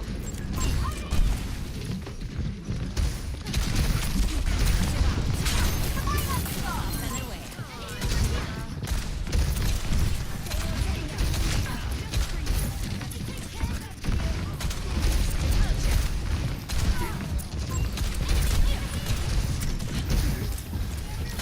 Justice reigns from above.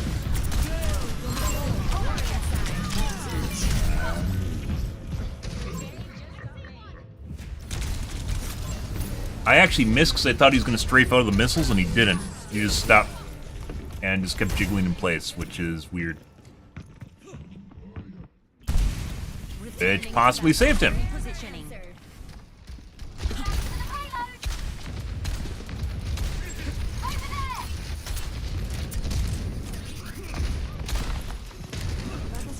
Increasing altitude. Dispersing.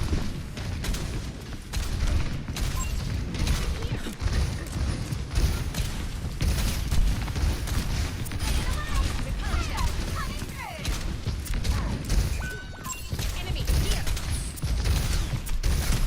Stand in place? Like, is his strategy just not to dodge the missiles and just stand? That it? And I'm actually trying to predictably lead him, which is actually causing me to miss. Ah.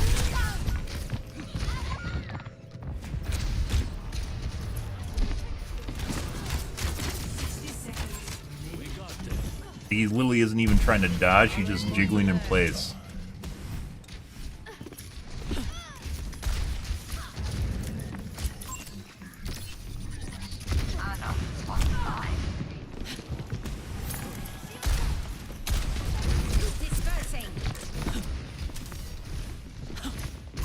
Oh, I'm out of jets. Don't worry, guys.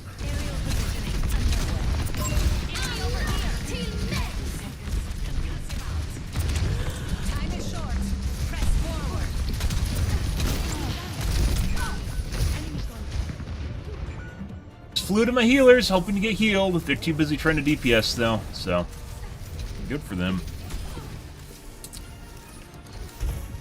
Actually, still looks pretty good, guys. And damage does.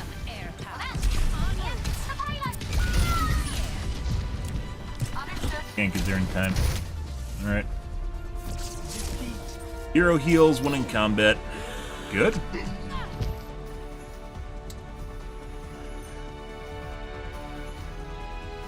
Actually looks pretty good. Damage is definitely very good. But no heals, so. Next game.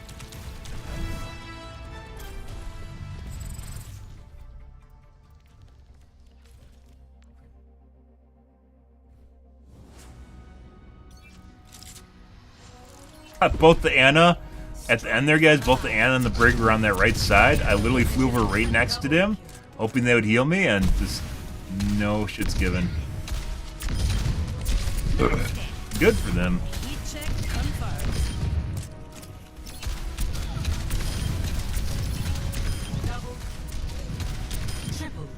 Multiple hits confirmed. I don't think so. Double kill. But we got it done. I'm not sure what a tank was doing. Wasn't really keeping track of the tank. He was going in regardless and trying to make space. Take space, make space, aka area control, area denial. Yes.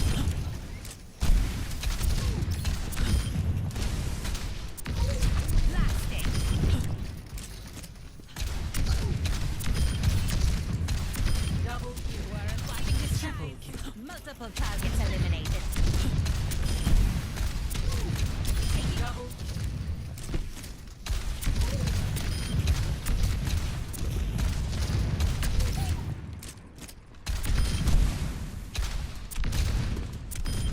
Launched another.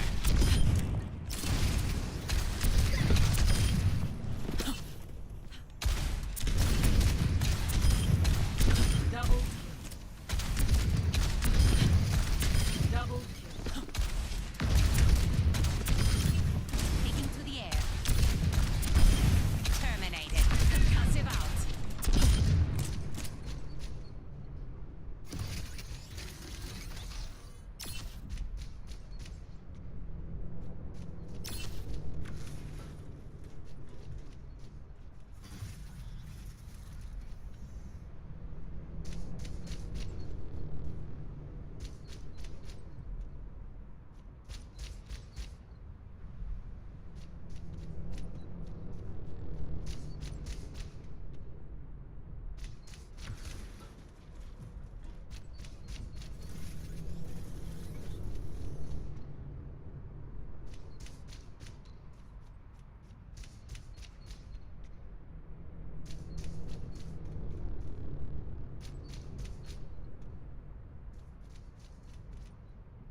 all the ways of figuring out who the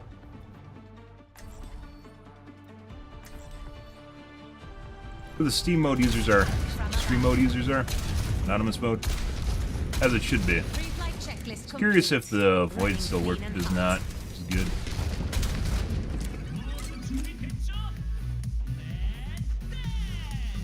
Follow my lead. I'll make sure Bro. this goes smoothly. Suck my dick. 5, 4, 3, 2, 1. Hello. Round 1. Capture the objective. Hello. Work as a team, everyone.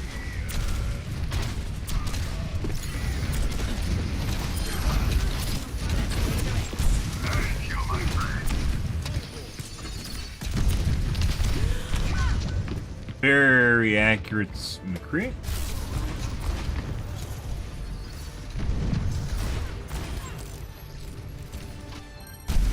Making another of The them. point is vulnerable. Enemy turret ahead.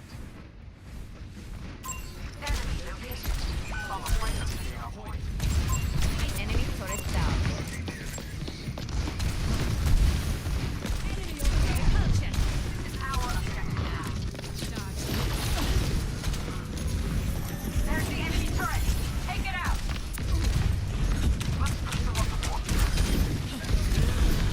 Enemy turret. Dispersing.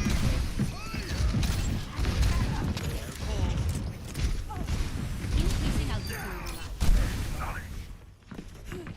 Issuing an alert.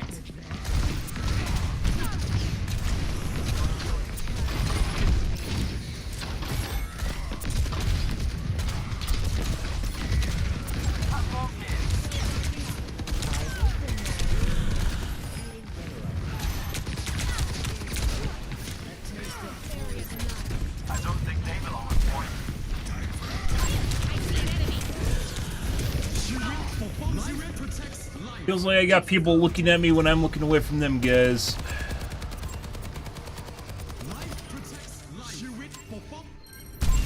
Returning to battle. Aerial positioning underway. I am on fire. Come face me.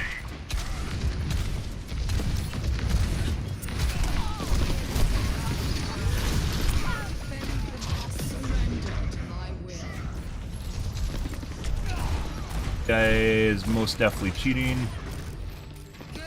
Leah's hit rate misses. Okay, my head's in the game. Repositioning.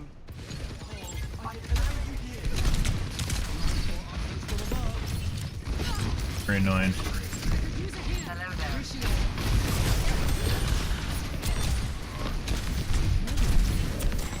Fucking Christ.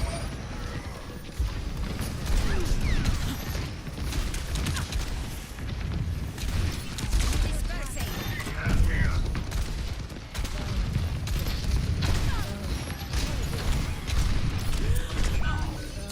Not fucking miss. McCree is 100% cheating.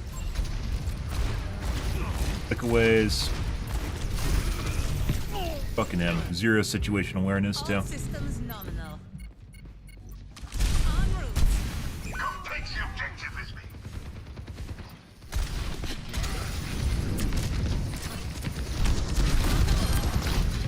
Justice reigns from above.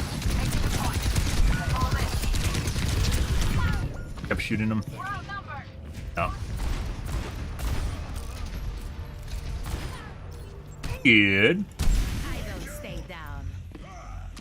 Establishing aerial position.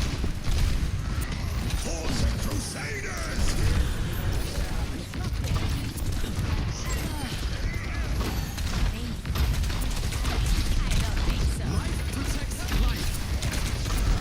Oh.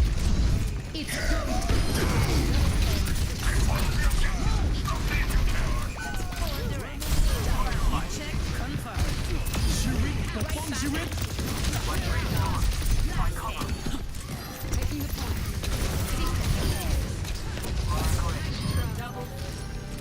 Oh. Christ. Might also be cheating. Oh, we just got double head tapped. Body. Reaction. Nope, my head wasn't exposed, so shot my body instead. Good.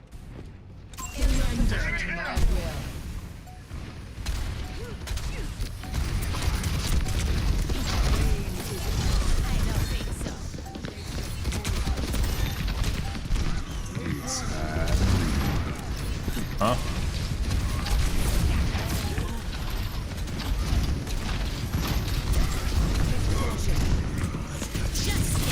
Got him. Got the other one.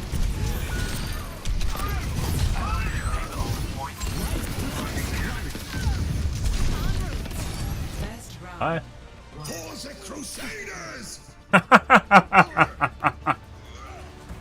We're basically just trying to line of sight the fucking cheaters. Then they do some really stupid shit where they go around a long way, and then we just line of sight them and go around a short way. Good for them. Phenomenal. I wish violence never solved anything. It would make Free is most definitely cheating. We're gonna have to take a look at Soldier though. Forget regulation. After this mission, I'm throwing a party. Actually, not super horrible. Good. Definitely getting focused. Looks like Moira's getting focused too. Weird, because she should survive more. Survive more? Victory is close, but don't go easy on them.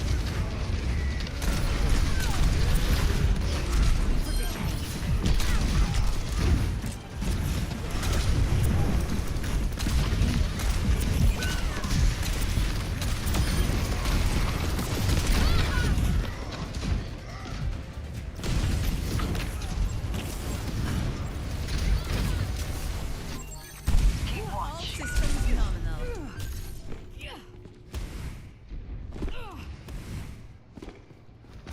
I see a hostile.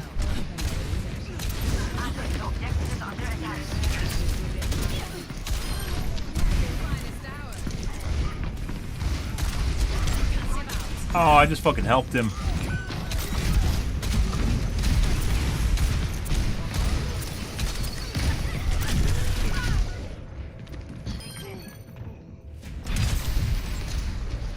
You guys still trying to focus me as Venture?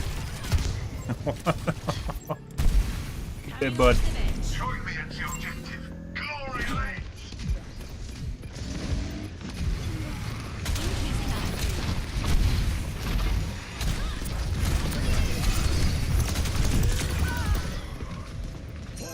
It's basically whenever we're in range, it's basically like a turret, so you have to line of sight it like you line of sight like a level 3 Torb turret. Try and go after the other things we get line of sight on, like Life Lever.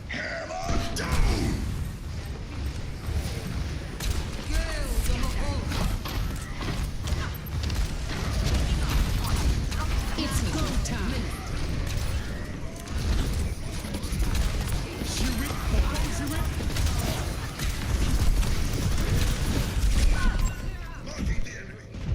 Yep.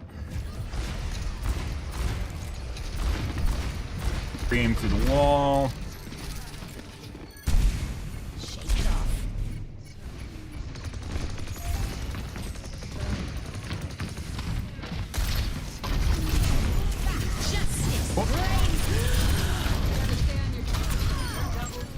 He could have saved the fucking tank.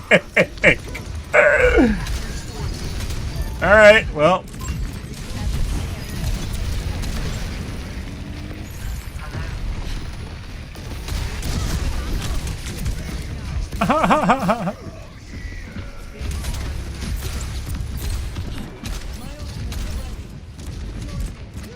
%. Oh, no, he's not even good enough to.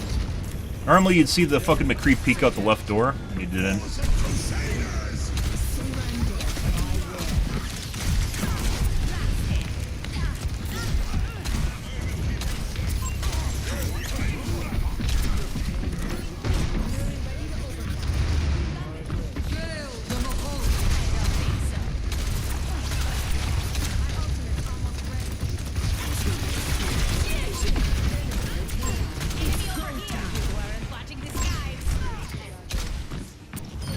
Knows how much HP I have. No. Like I said, if you see a fuck guy, like he knows I'm fucking sitting there. If you see a fuck just like hopping around, like a jackrabbit just like prancing through the forest shit, it's almost always someone that's cheating. Especially when they're hitting all their fucking shots doing it. It's some cheeky fuck that's like 5 or something.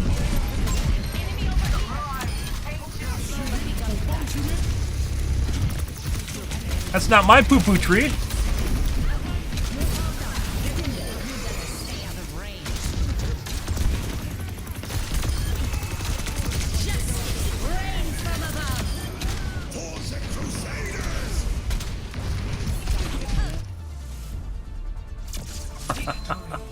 So why the fuck did the soldier swap off soldier when he was doing well on soldier, guys? Good fucking question. And this guy's 5,000% cheating. Guy.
Take a look at soldier.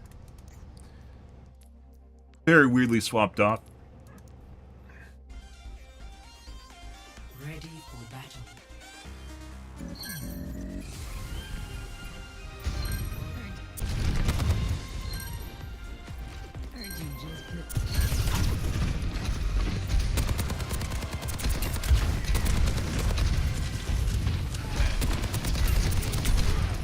Accidental target swaps.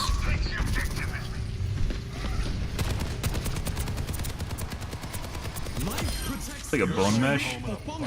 This ends now.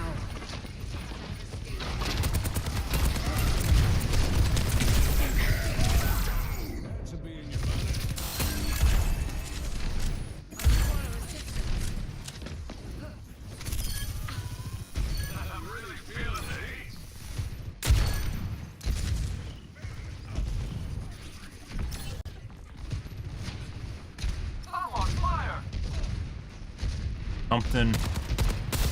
That warms the bones.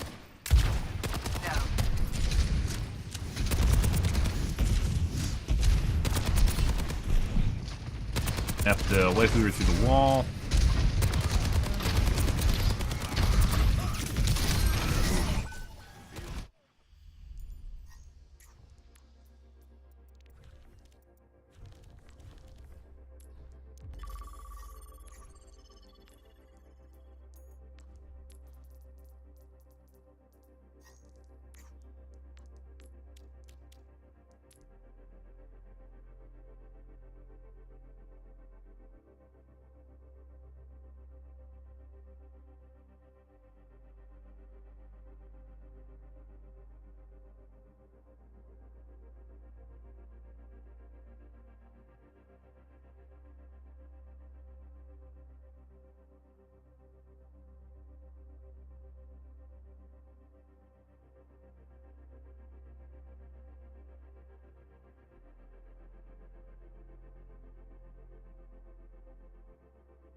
Master, former GM. Master's the new GM, though, so... GM is basically almost all top 500 players, which is kind of weird in and of itself. You always assume, like, top 500 will be champion, right? In order to be champion, you have to be top 500, and they should be synonymous with each other. I don't know why they didn't do that. Right? Like, because if you're a champion, then you're top 500. And then everything below top 500 is just GM. Which I guess is kind of the way it was before. But basically all the top 500, like you could be GM1 and not top 500. I don't know. Good. Good. Strike from above. Taking to the air. Elimination mid-ascent.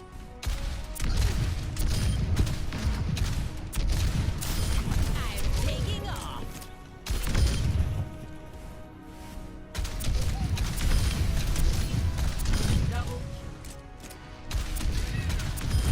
When I'm hitting my shots, you can't touch me.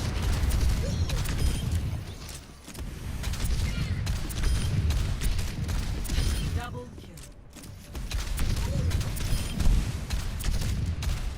Establishing the area's position. Ooh. Prior to the projectile buffs, that would have missed. Projectile, size buffs, that would have missed. I don't think so.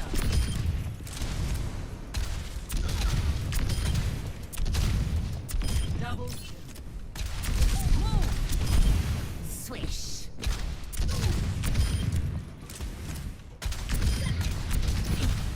Double. Triple kill. Multiple targets eliminated. Blasted.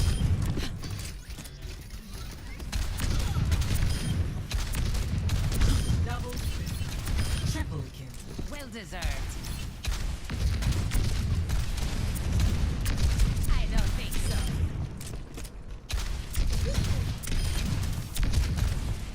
Double triple kill. Multiple hits confirmed. Double Picked off. Increasing altitude. Really wish HOTS was actually like in a bigger player base. I'd love to play HOTS in stream. Thinking about that, like one of the HOTS in general is like basically MOBA 2.0. It's why it never took off. It like basically shores up all the shortfalls of MOBA games, such as like item building pit traps, where you just you build basically a gimmick guide or something. There's really no differentiation, or you don't know what you're doing and it fucks you, right? I don't think so. Float like a jellyfish, sting like a jetfish. You don't have to do CS, which I fucking hate. Experience is basically on a team level, which I think is phenomenal. CS is gathered in a different way too. It encourages you more to be more active on the map as opposed to just sitting in the lane and just CS farming. The games are shorter too, which makes them more fun. Like, League of Legends is like one of these games where you can have turnarounds in it, right? But it legit, most of the time you'll be sitting in a fucking game waiting for a loss for like 20 minutes, which is absurd. Like where the game's already over and you just have to sit there and like suffer for like 20 minutes while waiting for the game to end. But we got it done. Double And here's the storm that doesn't happen. You just eventually, both teams become so good, like their siege damage climbs so high that you can just do damage to basically the end building and end things with good pushes. Notched another.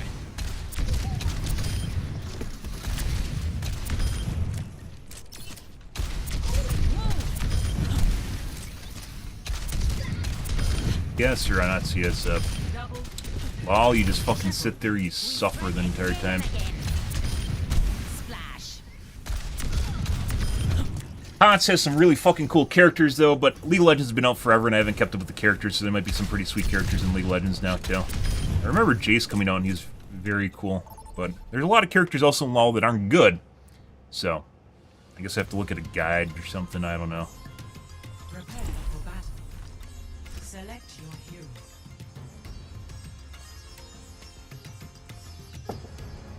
That's a new username I haven't seen before. By the way, there's literally no excuse. There's absolutely no excuse to have repeat usernames for the streamer mode. If they want and just not to be called player, and everyone that's a streamer is called player, like Negan, all you literally have to go is the fucking chat GPT and type, make user-friendly online names, and then print out a list. That's it. You can even Overwatch theme it, and it'll literally like 1,000 names, and it'll just spit them out. There's like almost no way. They can even just copy names from people in the player base. Like, you don't even need to do that.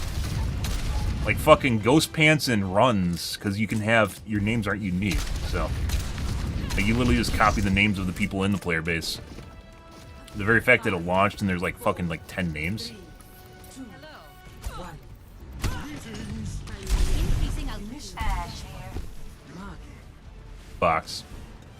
No peeking. En route.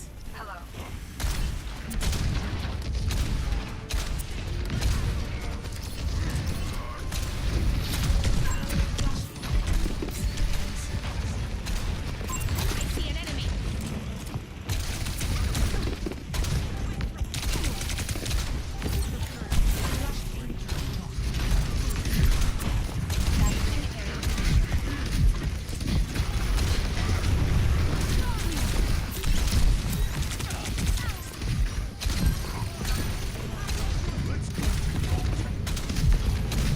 Bro.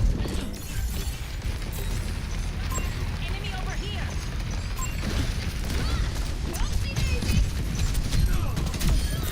Switch. Repositioning.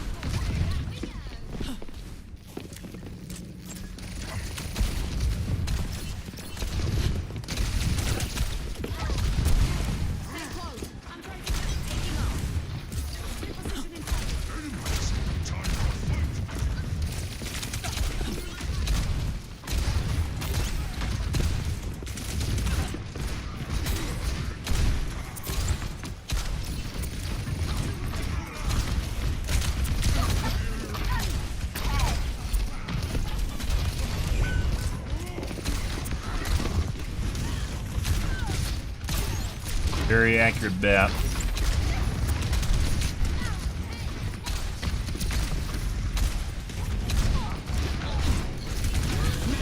Administered. Also, a very annoying and accurate tracer.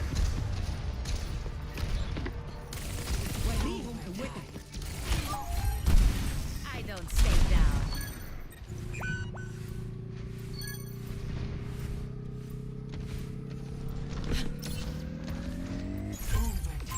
Enemy here.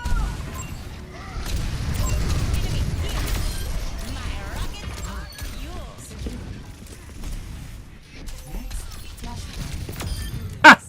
Alright. En route. Aerial positioning underway. They're out of dash charges. Repositioning here. Affirmative.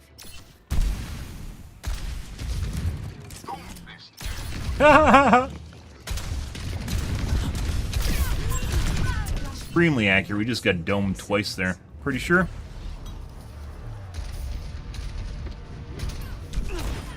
Oh. Okay, my head. Ah, the revenge kills.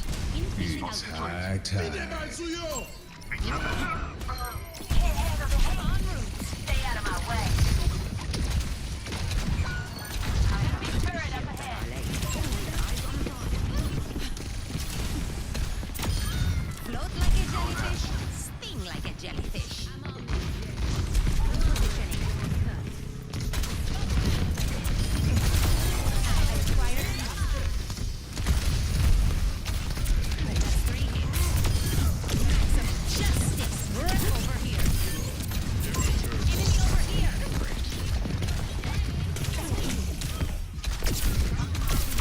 Oh! Don't give these suits to just anyone.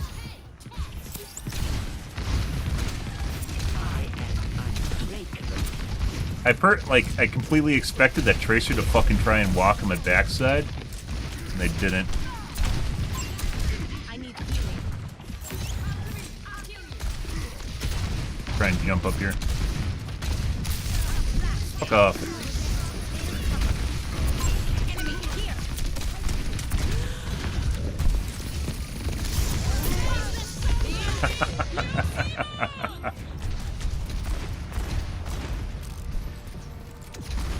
Light.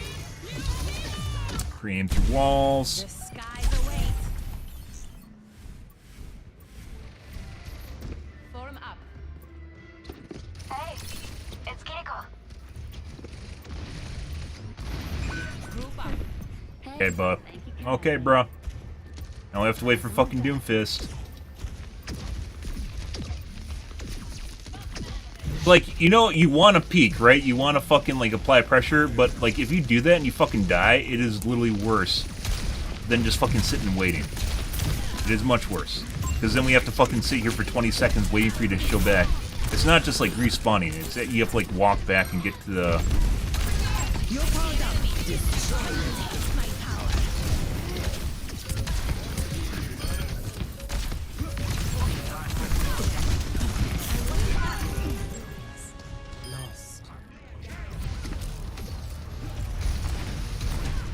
My missiles feel laggy today for some reason, I don't know why. Like when I fire and then when the missiles pop out is like different.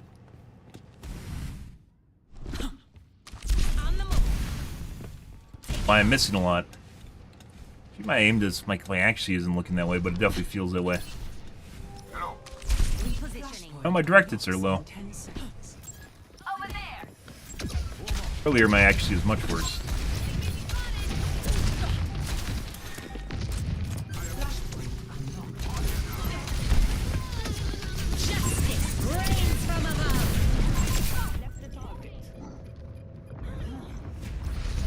Anna ran away and took the monkey with her.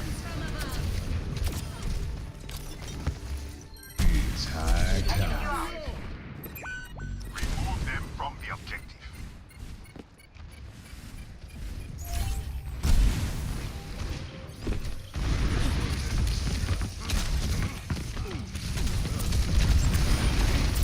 I see an enemy.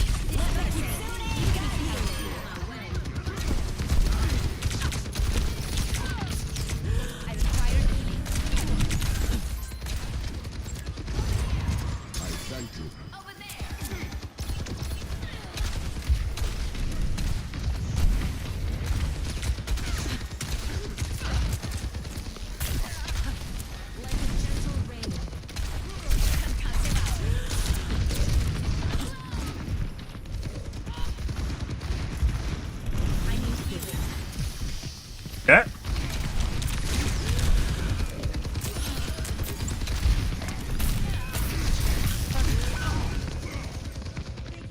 Good.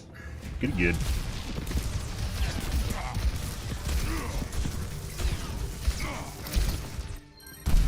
All systems nominal. Taking to the They air. are stealing the objective.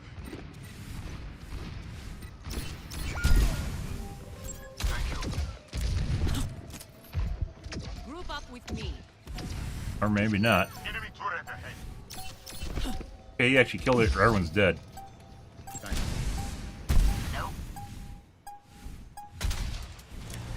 Alright.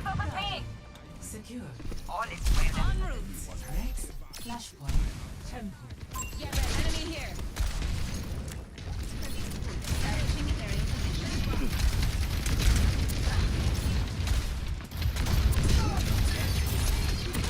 Definitely feels like my shots are delayed. Converge on the objective. It's high time. Positioning. Flashpoint unlocks in 10 seconds. Over here. Spot the turret. I read Oh.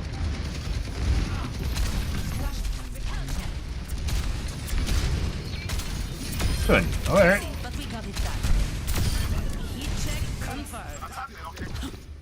Off angle. Dispersing. I'm on the point. Stop slacking off. On the move. Time to sit it.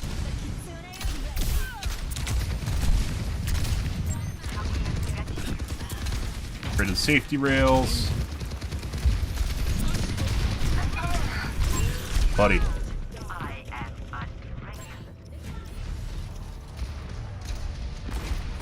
Not hear him at all. Hit Ridge miss in the first one. I don't stay down. How y'all doing? Aerial positioning underway. Enemy turret.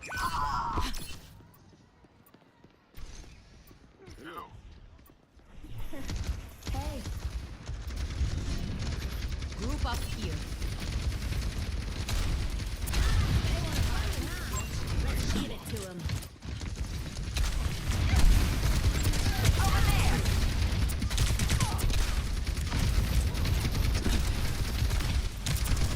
Buddy, I almost fell off the edge.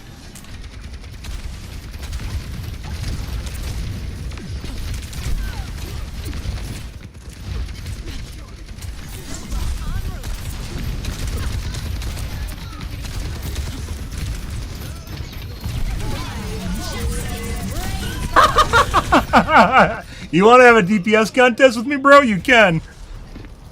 I mean, I could have done that better. So,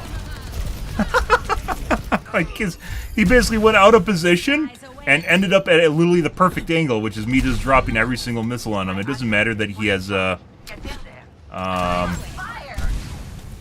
the fucking 50% damage reduction armor on is. Fair missile barrage does shitloads of damage if you hit the missiles, but you usually don't hit like any of the missiles. So.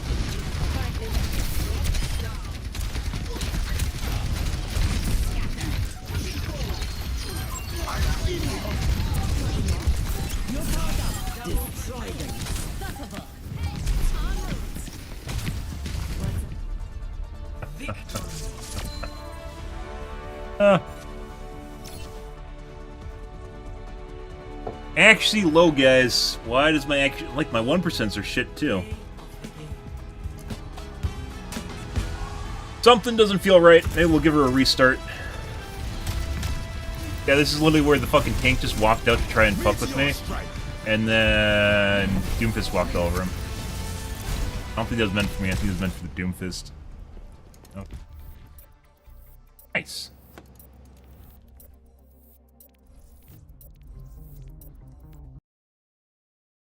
Yeah.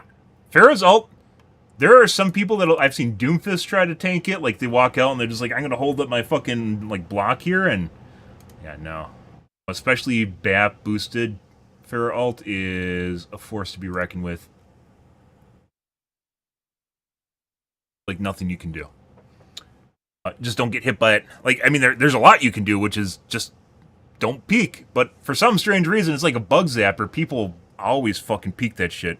They love, like, it used to be I'd, like, try to bait people by looking away from where the people are behind the wall, and I just found out that if you just look at the area they're in, they just walk out into it. Like, they have to fucking shoot you. They have to peek and shoot you. Why? I don't know. It's like 2 seconds. They have to peek and shoot you. It's like why people still C9 in top 500.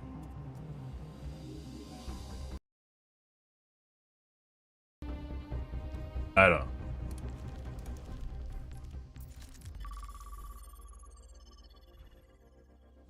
Fine, bro. If Darissa applies her damage reduction when she does her ult, but that's not enough to save.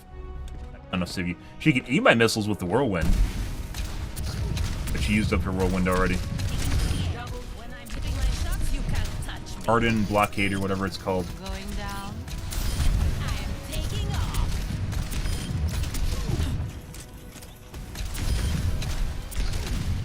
Double kill. My brain is delayed today. That's what's going on, guys. I have brain latency today. I hate when you have brain latency, don't you? Like, different than brain fog. Brain fog is when you can't think properly. Brain lag is when it just takes you a while to think of something, you know? You have to sit there and compute for an extra long period of time, or it takes longer to react to stuff. Or someday some psychologist will think up an actual medical term for it. A lot of things, like, after the COVID struck, just brain fog has just become a colloquial term that they just group everything under that just affects people mentally, where they can't think right. But the good thing is people are becoming aware enough to realize that they have it, right? That they're, from an introspection perspective, they can't think as well as they used to be able to. What the fuck is going on with my aim? A clean kill. Blizzard, turn off whatever the fuck you turned on. Stop it. Stop fucking with my games. I don't cheat. I talk about cheating all the time. That doesn't mean I cheat. Stop it. Stop messing with my games.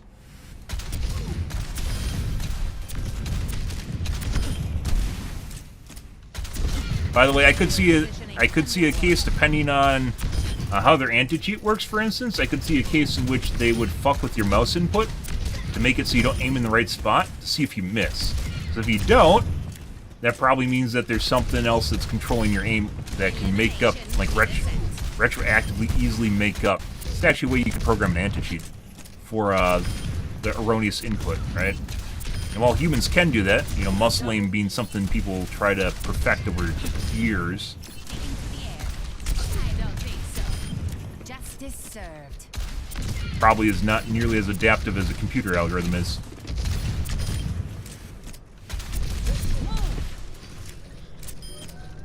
Maybe I have to give my computer a restart.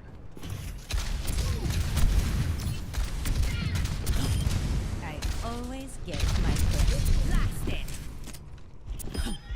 Mind the gap. Double.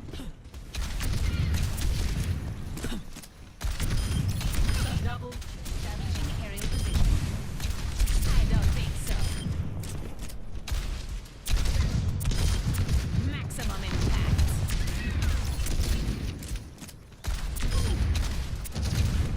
Double. Triple. Shots feel even more off now. Again.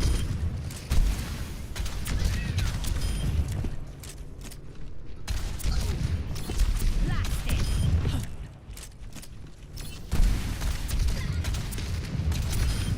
You weren't watching the sky. Double. My flicks don't feel right. My flicks didn't feel right last game either, though. Double kill. Aerial positioning underway. Where's Fuck. your jetpack?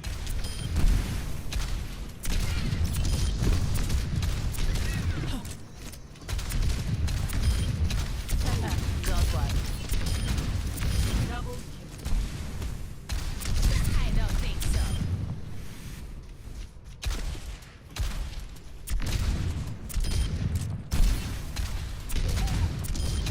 Over and out. Blasted. Going down.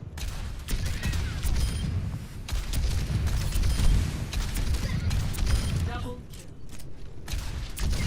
Move. Splash. Double kill. Triple kill. Multiple hits confirmed.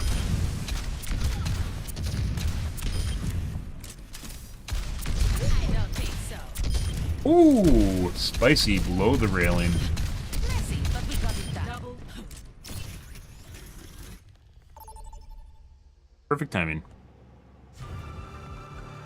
Now arriving at the Shanghai. Bali! Alright. Please resume, huh? Well, that's a username.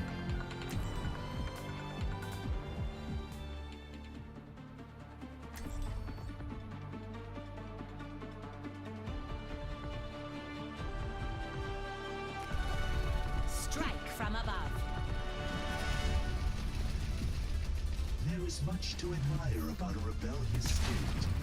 Questioning tradition is how new tradition is formed. Oh, that's good. I'll use that the next time Sojin gives me trouble.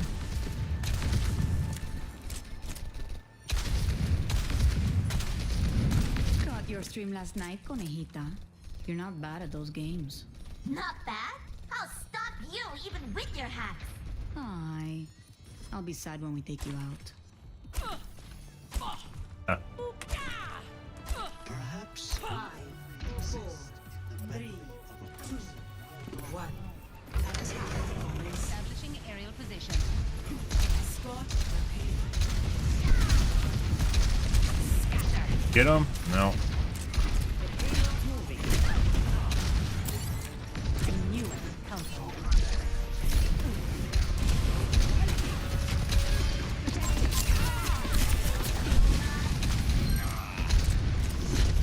Trying to kill the Anna that got slept.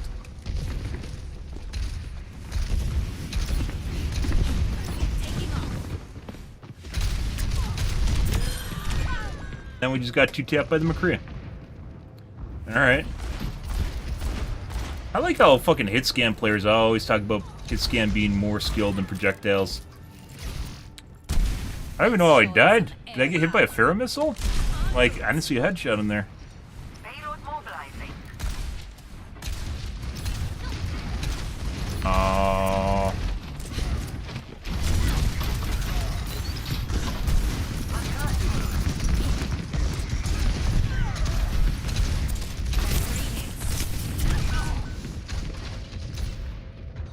Good.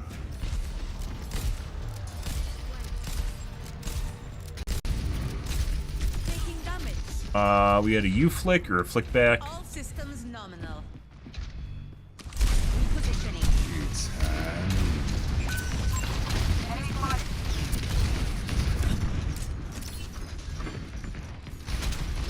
What's their tank doing?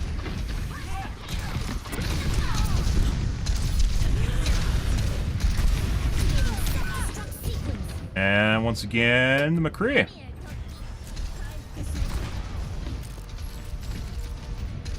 He is cheating. Cool. By the way, both the fucking fair shots there were direct hits if I didn't dodge them.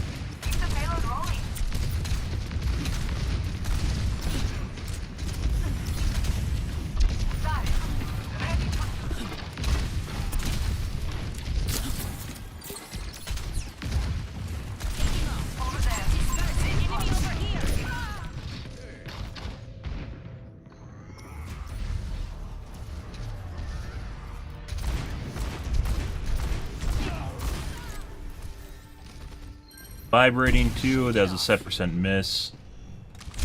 Repositioning.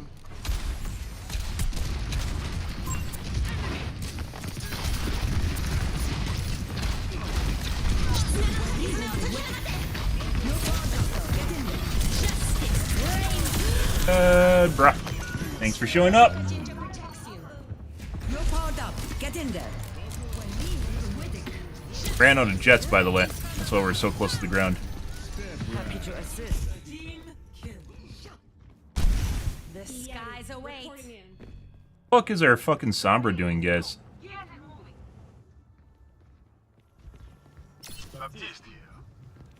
Peace.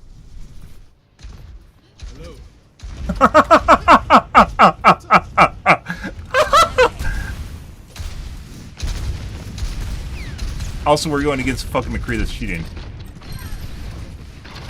I don't know if the fair is working here. They have hit scan, man. Like, do you even look at the fucking damage prior to saying that? No?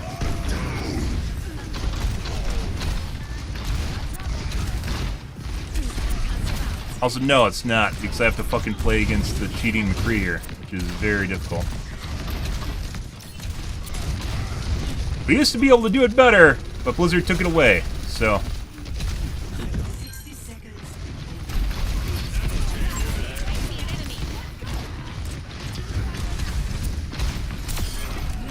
Thanks for overextending and going to my missile. Jesus fucking Christ, Blizzard. Yeah?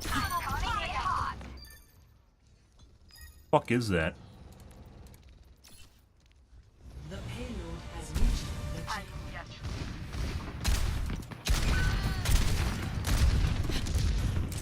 Sombra just trolling? Sombra's a lot more damage now.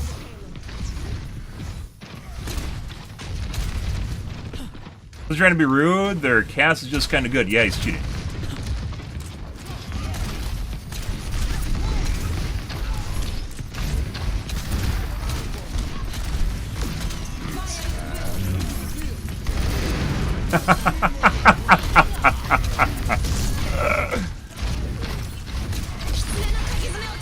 Push them back.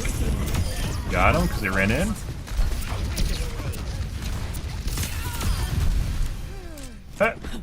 Hey, look! We actually make headway when McCree doesn't instantly fucking kill me with headshots out of nowhere.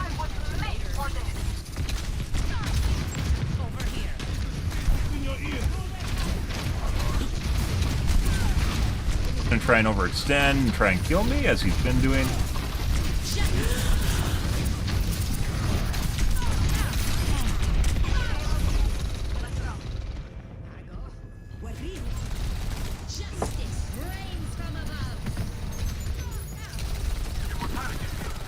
A little bit too high.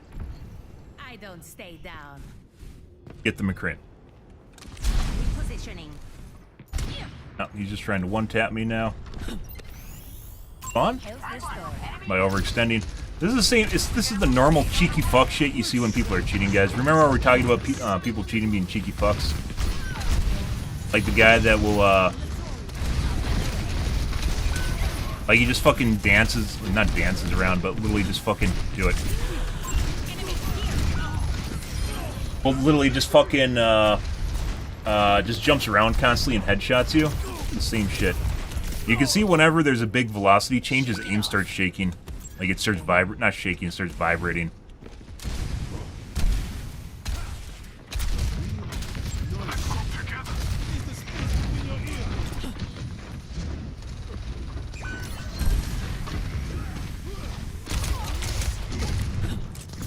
Establishing aerial position.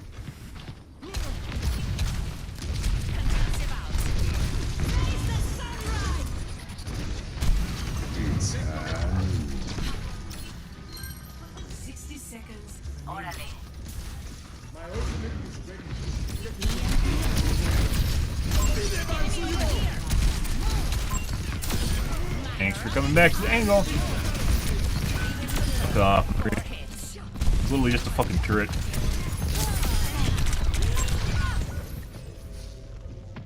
Literally a Torb turret, can't fucking play well, but he hits every fucking goddamn shot. Well, they're still gonna get that in League of Legends. I don't think that's going away. There's still gonna be... There's cheats for every fucking game in existence. Even though they just, I don't know how bad it is in League of Legends. It's pretty bad in this game, obviously. Backpedaled.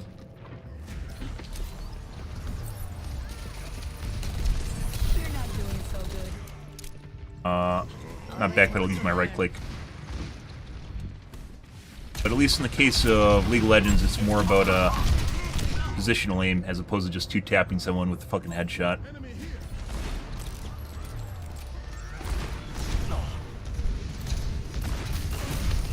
Snapped my face off screen, good for him. I don't stay down.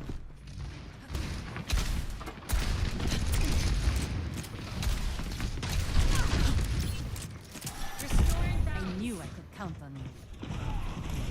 Rally to the payload. Yeah?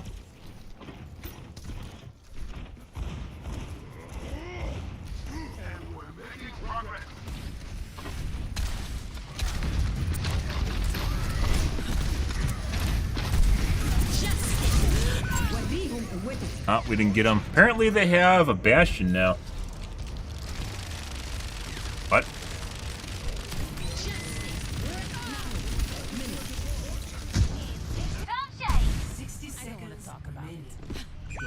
Increasing altitude.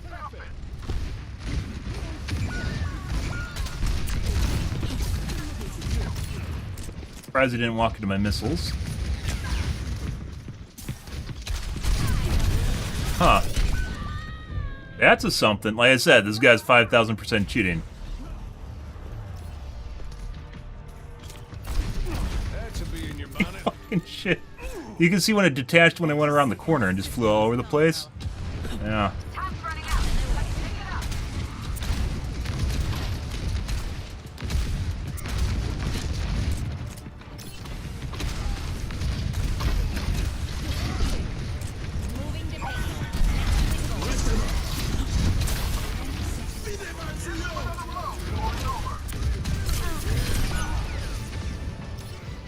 Had to try.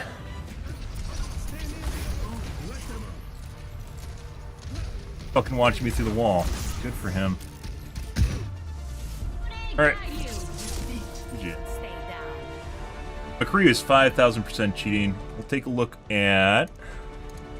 Very obviously cheating, too.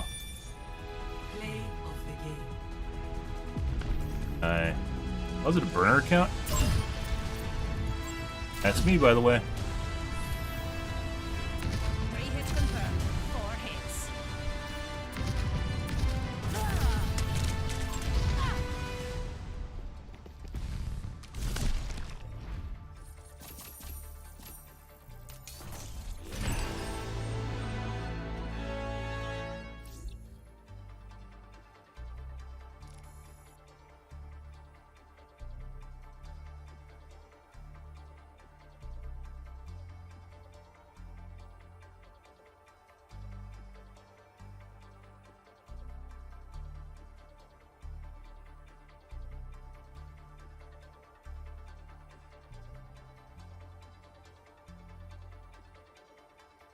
Very, very obvious cheater. Probably a burner account, which is why it's endorsement 1. Take a peek at the Farah. Farah was...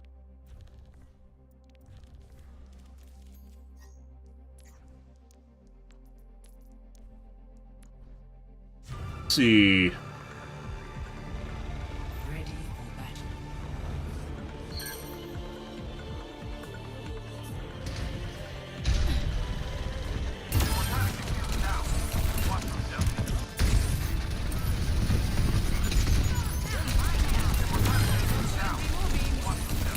Following him behind the wall.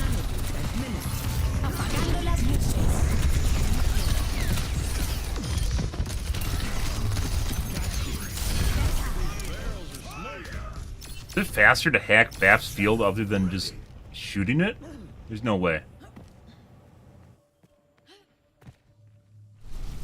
Especially because it's often hurt.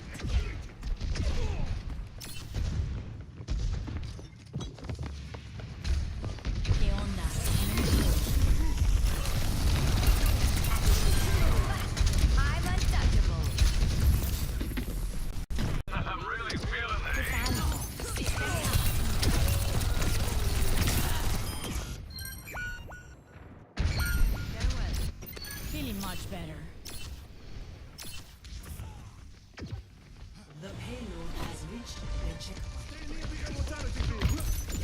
Mine now.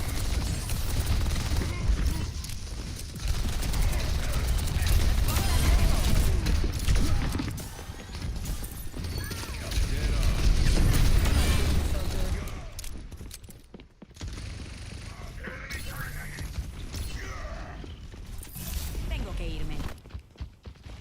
Somebody call.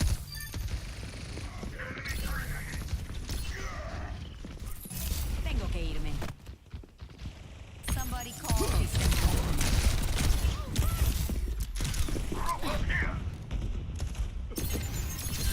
Where there's smoke, there's fire.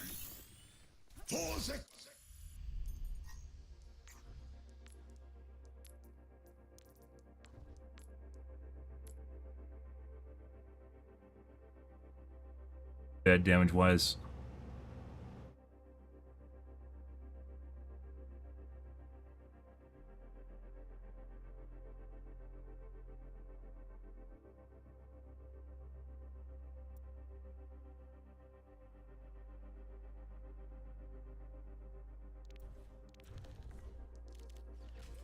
Oh, let's see.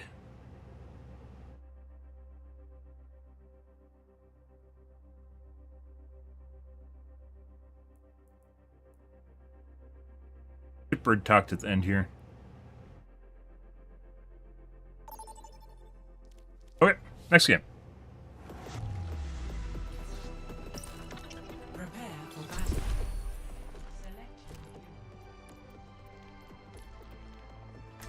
Game still feels janky, guys. If we get that guy again, we're 100% dodging him, by the way.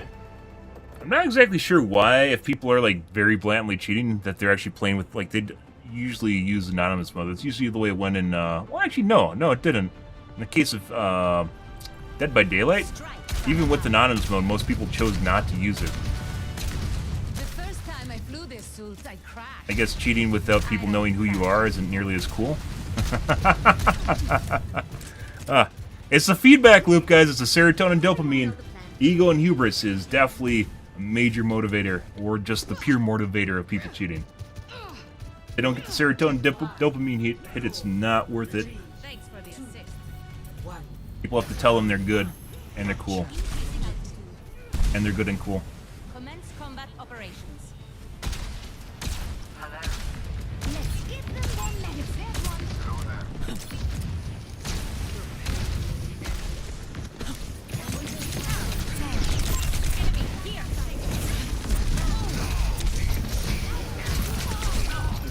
Tracer is very accurate.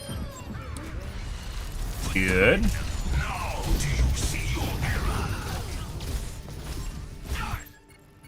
Time to kick some tail.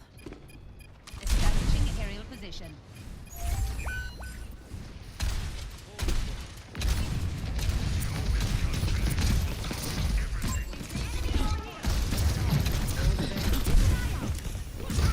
I'm out of jets.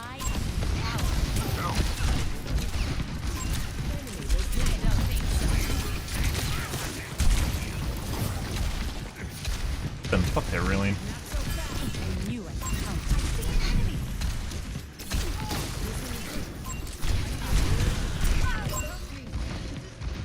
No.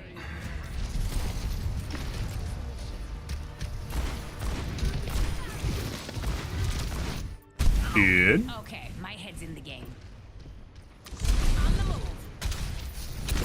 Enemy over here.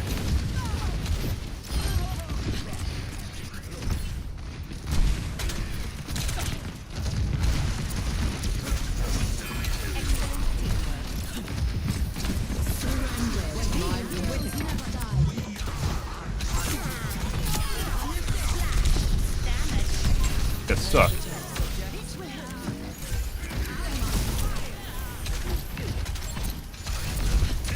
Thanks for the assist. Aerial positioning underway. On the move. Clustering you.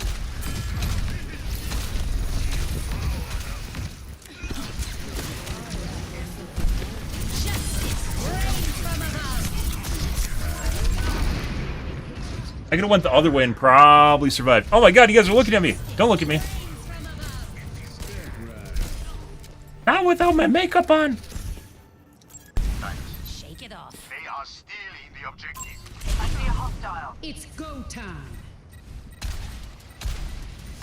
Enemy here. Hail the Mahal ancient flame. Recharging. I am power.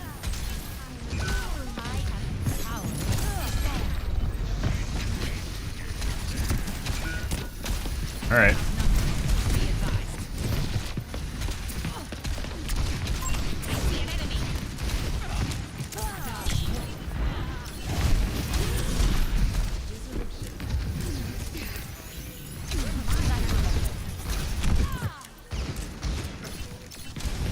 Boss fucking McCree, guys. Oh. Keeps trying to overextend and fucking kill me, too. Alright.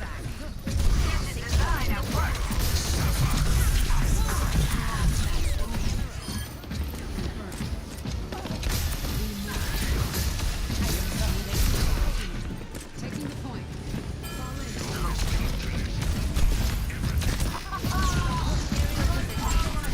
Enemy over here. He keeps doing it!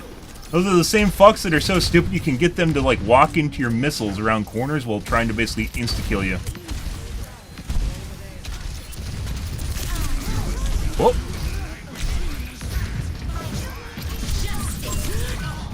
Oh, he's almost dead! He's almost dead! Team, please! And for some reason, I can't actually ping the guy. He literally had 10 HP, guys. Mercy could have spit on him and he would have died.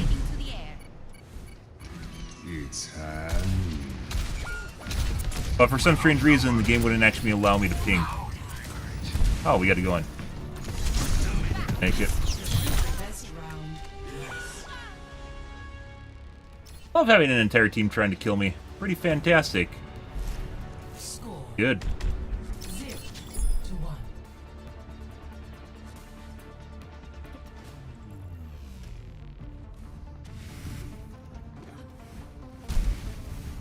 I'm here to support you, but you have to put in the work. Hello. No unnecessary risks. Affirmative. Good. Like, it sure felt like our other DPS wasn't doing anything. He has more damage than me, though. Thanks for the assist. Capture the objective. Safely in the back line. Oh, dude, we would have had that too if we killed the ram.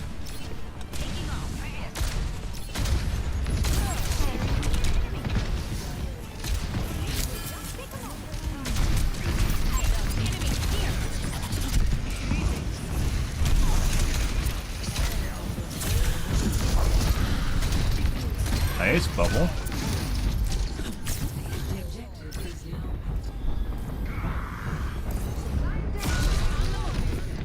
Oh.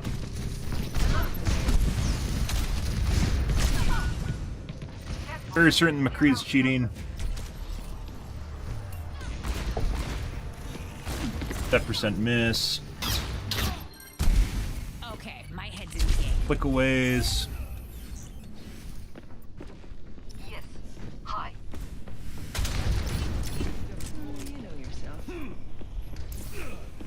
I will not waste this opportunity.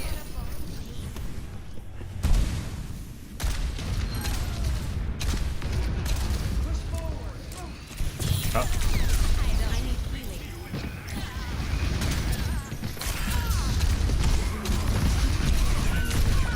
Bro. System compromises.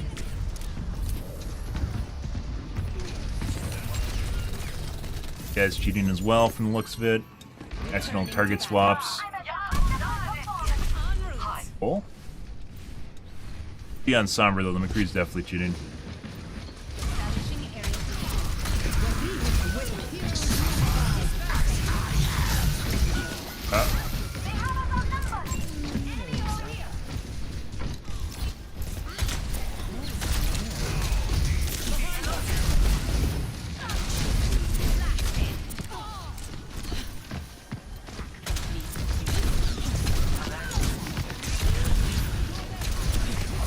That's McCree. Dumbass. Go back to fucking playing an aimbot character. Good. Aim through the wall. You can see it instantly. What the fuck was that? You can see it instantly latching when he's using abilities.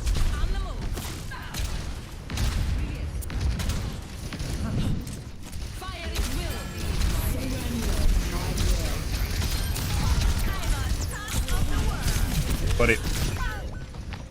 Good.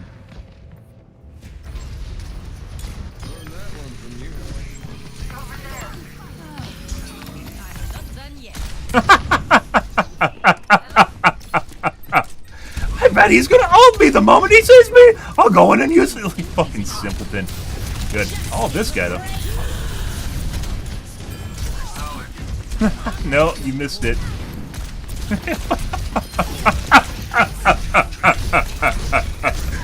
Oh! Yeah, just go back to being able to instantly kill people. I'm with fucking McCree. It's okay, bro.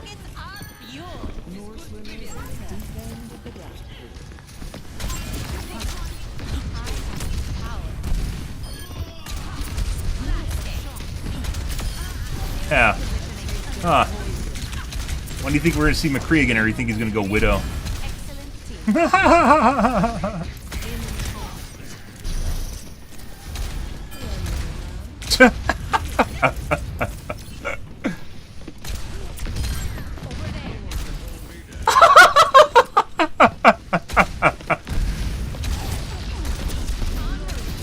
Oh, that's fucking hilarious. Also, we got some good bubbles from Zarya.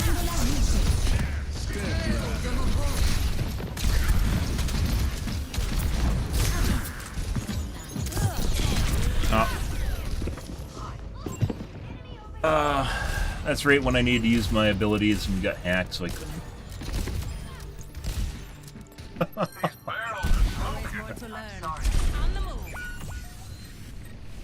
Oh, buddy. Well. Hey, bud. No.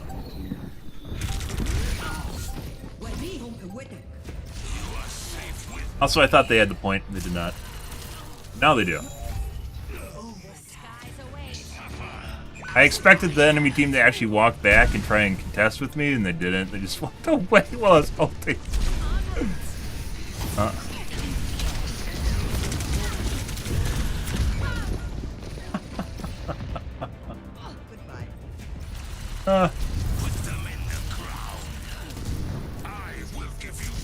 Alright. So McCree is 5,000% cheating. It's fucking terrible on every other character. Well, they just a fucking walking aimbot.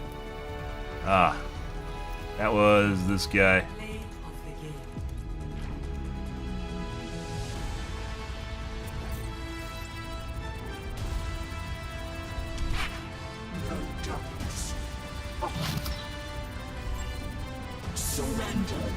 will.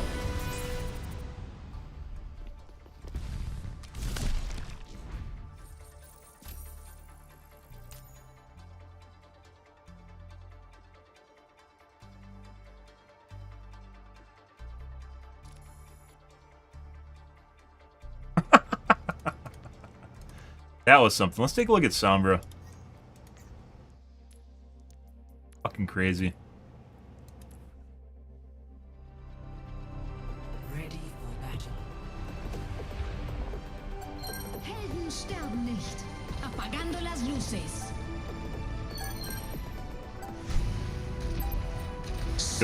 Basically goes a non-super aimbot character and just shits the fucking bed. Like, everywhere, just all over.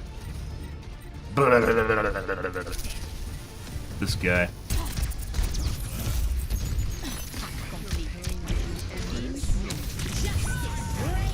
Free aim.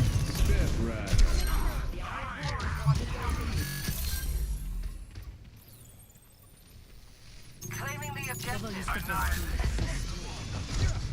This ends now. Fuck was that? Surrender to my will. Yeah, he's cheating. See, whenever he starts to hack and his aim starts going like this, because there's some sort of hard lock with the aimbot. We've seen that before with Sombras.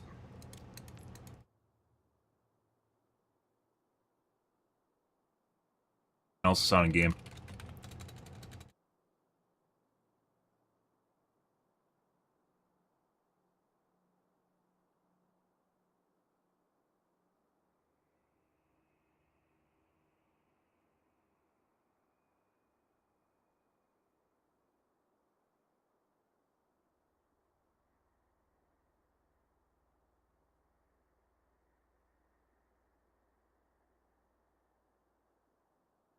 That's easy.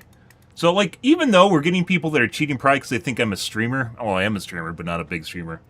We're getting people that are like, oh, it's a streamer. I better fucking put on my gamer shoes. You know, like, sit down in my gamer chair. If they don't know who I am, they don't know that I actually look for cheaters and or that I'm relatively good at finding them. So, the downside of people knowing who you are, and we've had cheat squads basically follow me around, is people try to be more careful when they're cheating. That clearly was a non-kosher, like, if you couldn't figure out the fucking Sombra's cheating, by the way, his aim looked relatively normal, but what didn't look normal was his ability use. Something was broken with his aimbot. People aren't going to use shit like that, right? So.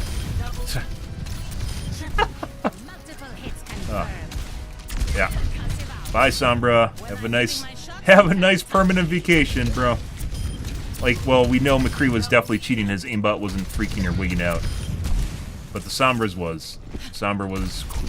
It wasn't even the aimbot. It was the fucking aimbot functionality for the fucking abilities was fucked up.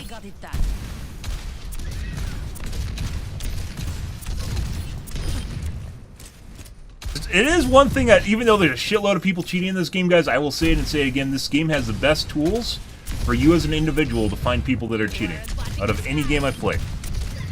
The absolute best tools. Could be better, but they're still fucking fantastic. And it's nothing to do. It has absolutely nothing to do with people cheating as much as it has to do with basically trying to analyze esports content, right? The only way to really make it better is if it reported a higher tick rate. Demos are 60 FPS, so be able to see more information if it recorded, like, let's say at 120.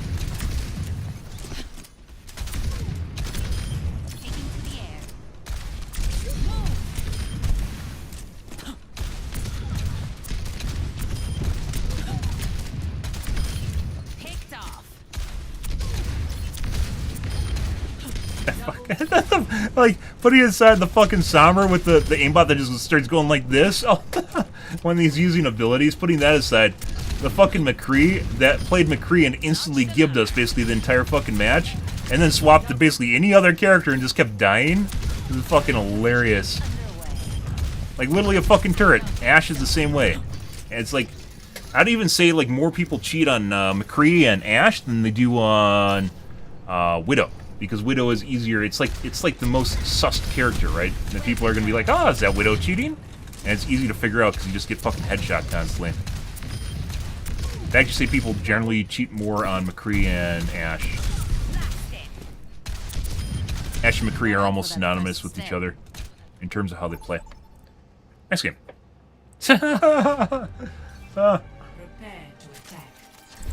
Fucking hilarious. I can't wait till this entire game is literally streamer mode. I can't wait. No one knows and no one cares. And then they'll be less likely to toggle simply because you have a streamer mode name, because everyone's doing it. It happened the same way in fucking Dead by Daylight. It lasted maybe 2 months before people didn't think anything of people using streamer mode. Like, it lasted maybe 2 months where you got more focus and more people cheating, and then people stopped caring.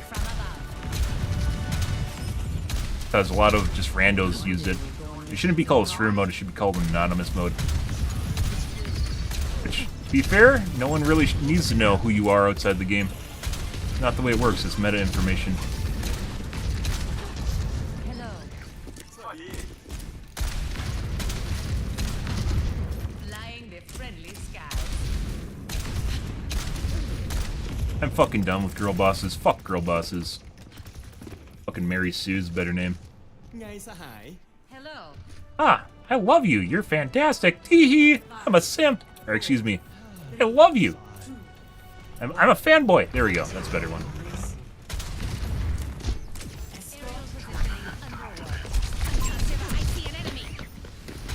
Oh. And the hamster just fucking saved. Hamster just fucking saved the Hanzo. Are we?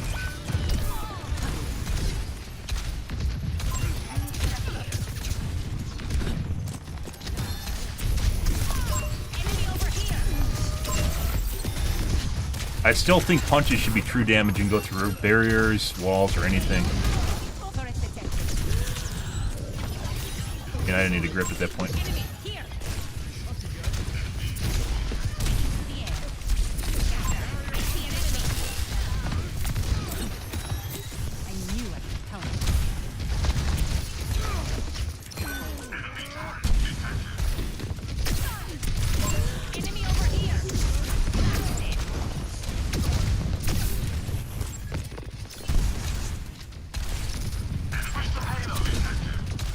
Fuck the heals. Hello?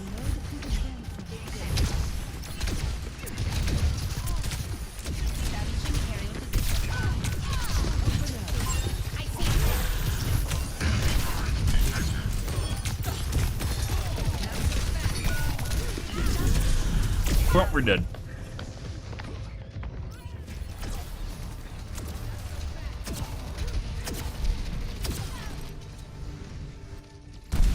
Shake it off. Aerial positioning underway.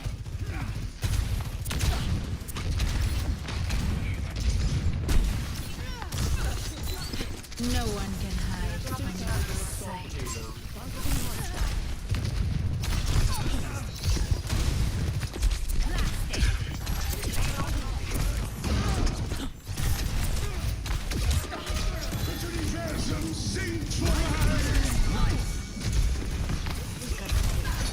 I mean, I do. Where the fuck did the tank go?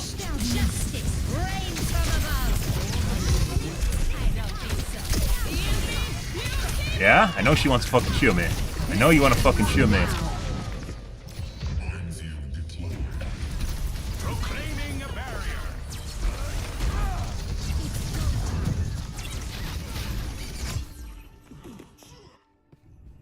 All systems nominal.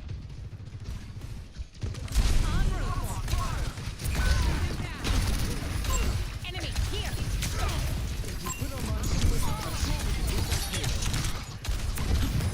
Enemy in blasted. Enemy over here. Got it. What's right clicking do on that? Establishing aerial position.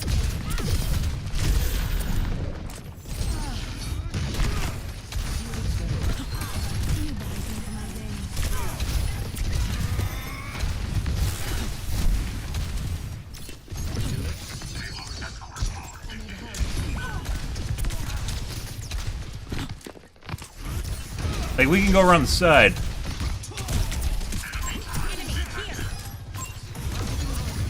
Enemy over here. Eyes on a target. I see an enemy. Oh my god! He just, like, all the fucking focus! He got saved by the tank and 2 healers at exactly the same fucking moment!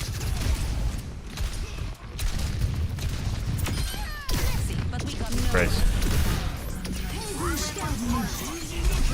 Did you get her? I did get her.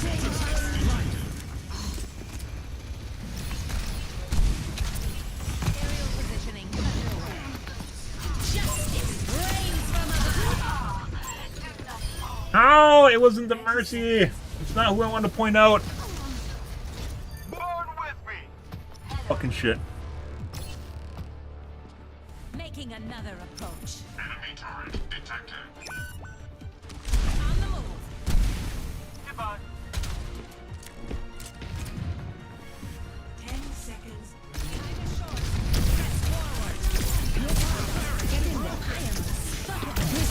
Sure. Sure.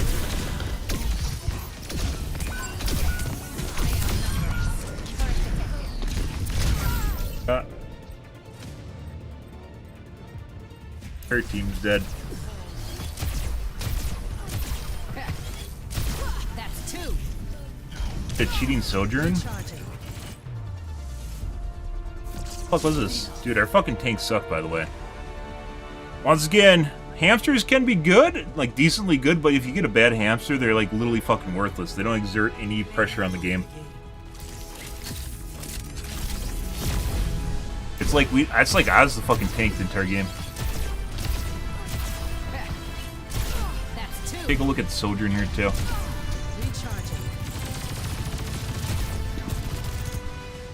Good.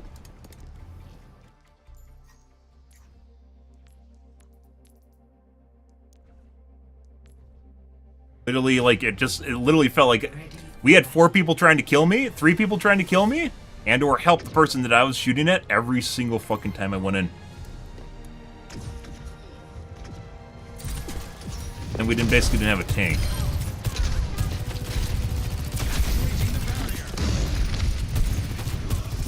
Team's vibrating.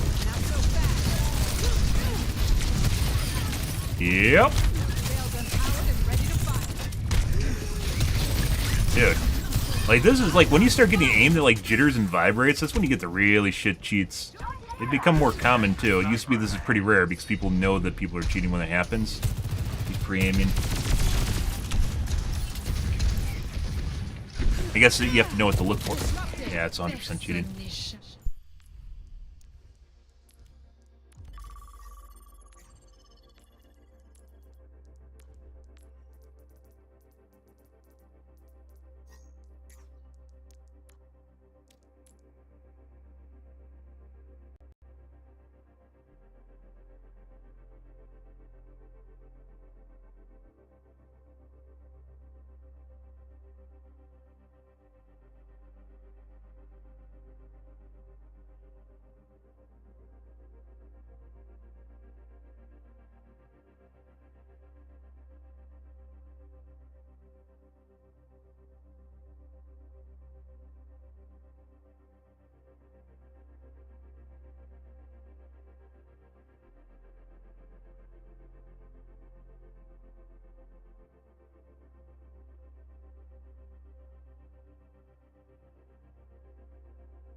Have here.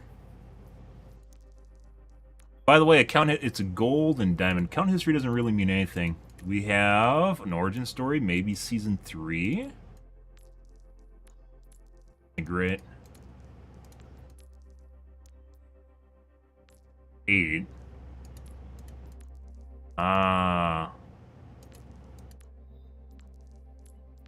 Yeah.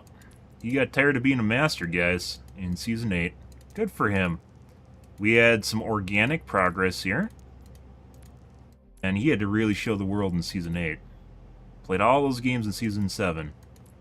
Maybe not. I mean, he was Diamond Masters 1.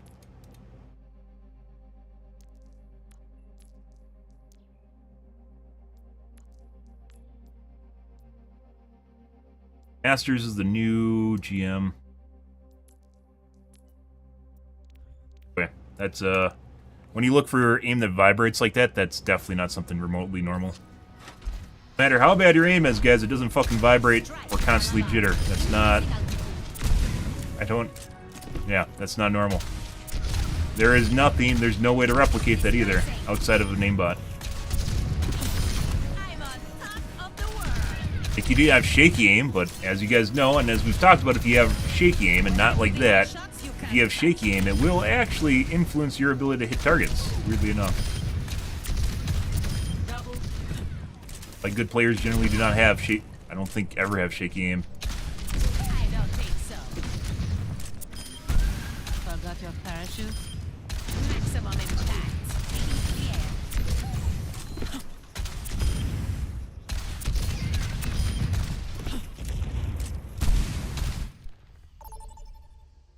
Next game. Hit you all. Prepare your defenses. Select your hero.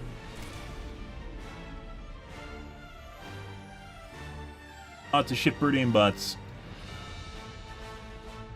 Like that Sombra the game before where their aim was like, every time they'd use their abilities, it wasn't during normal shot, it was when they'd use their abilities to start vibrating. Not even vibrate, stuttering. It started stuttering. Strike from above. Hard lock. Up and away. Time to ask for a refund, bud. Hello. Ooh, I live for Still this. feels off, like we were talking about earlier today. Greetings. It's like Reinhardt always says. The best solution to every problem is a very large hammer. It makes more sense when he says it, I guess.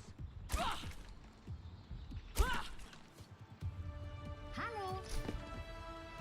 5, 4, 3, 2, 1. Attackers incoming. Defend objective. They instantly die? Excellent team. Can't wait.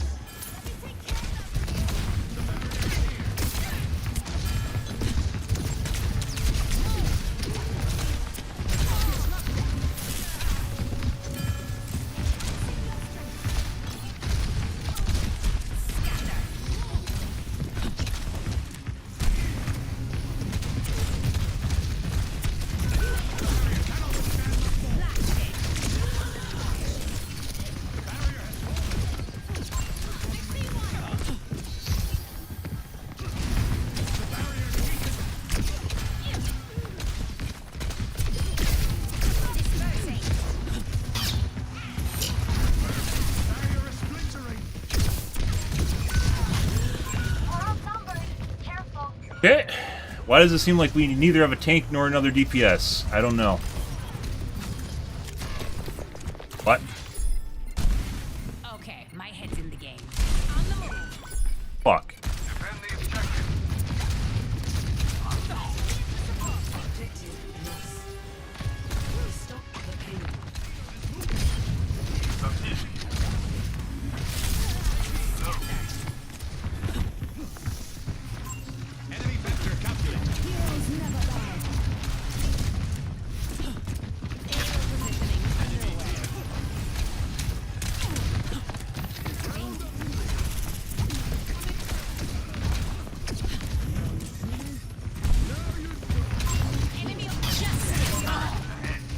Bro! Where is my team? Please!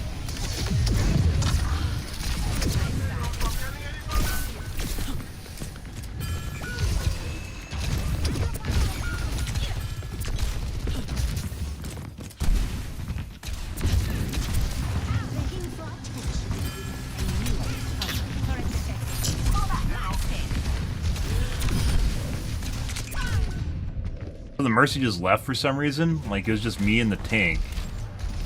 That Mercy just left us. Alright. Cool. Огонь по готовности. We're outnumbered. Be advised. Alright. Back to spawn and wait.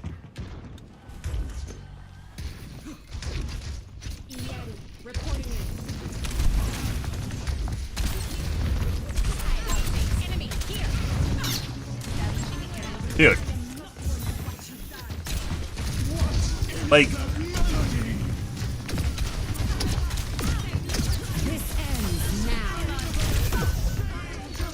Legit, it seems like our fucking tank is brain dead, and our other DPS isn't doing anything. Like micro flicks going on there. Let's show him some air power. Right as he's about to fire his arrows. There you go. Rockets are fueled.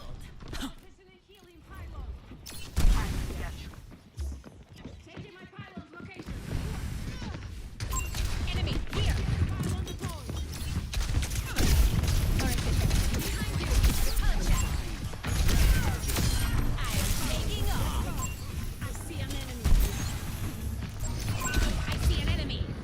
Alright, I guess he's just sitting in our back line.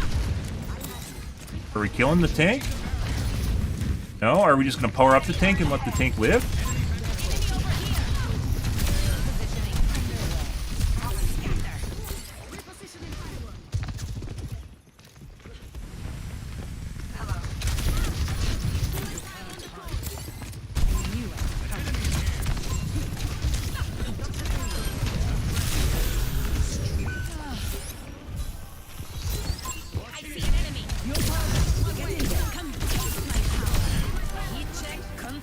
That? Taking to the air. Eyes here. Rain from above. That? Dude, these guys are like fucking terrible too. That's just making it even worse. You're the other like super like too much confidence. They have too much confidence boost from running this over at the beginning of the match. Too much morale? I think too much morale is a thing, but... Oh, it could totally be a thing. Is there a name for that?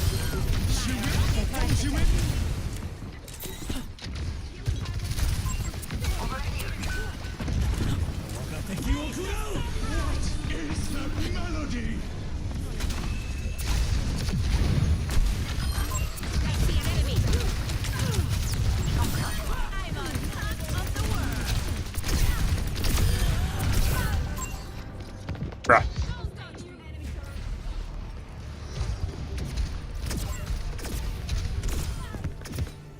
This is? Always more to learn. On the move.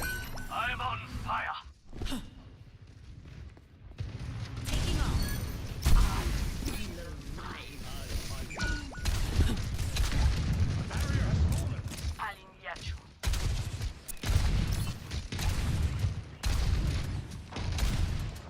I'm on my way. You can't hide.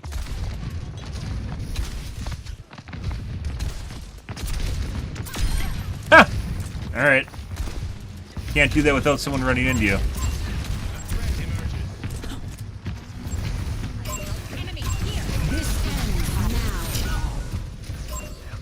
Dude, our fucking team is brain like we literally pointed her out like 3 times while the other tank was over here. And Hanzo decided he was gonna fuck off. The 2 healers didn't show up. Bruh. Alright.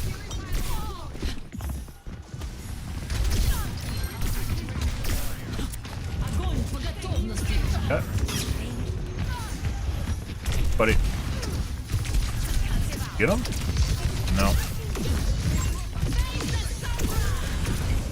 Nope, that's ours. Thought that was their team.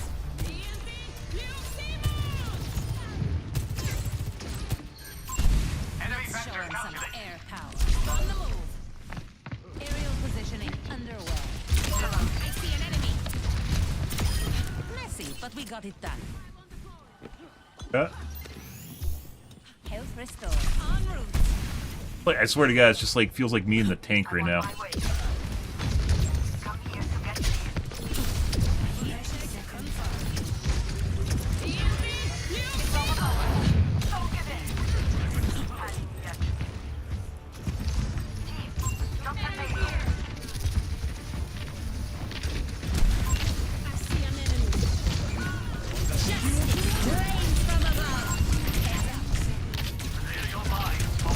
Bro! What is our team doing? There's 2 teammates here! Where are the other 2 teammates? Actually, there's one.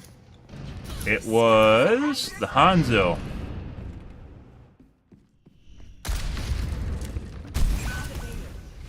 Also, we probably could have killed Zarya without doing that. Zarya does not fucking miss.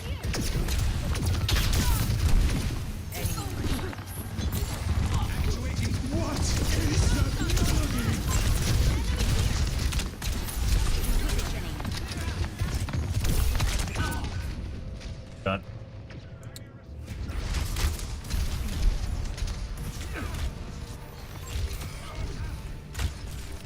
Snap right before he fired? Maybe it's toggles?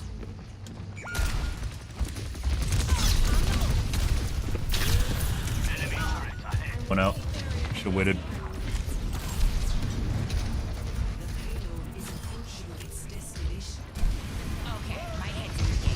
This ends now.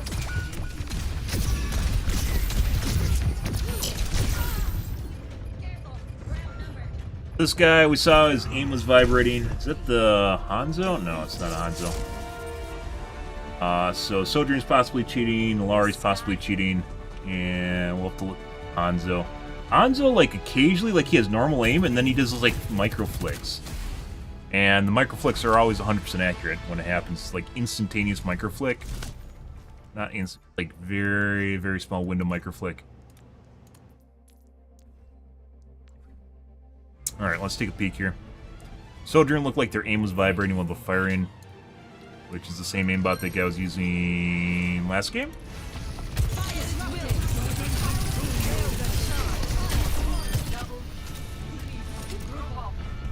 Hanzo through the wall.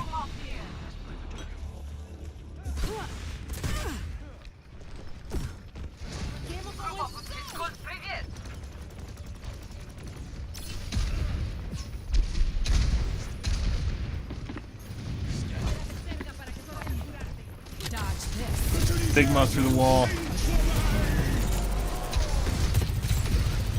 This ends now. Who's next?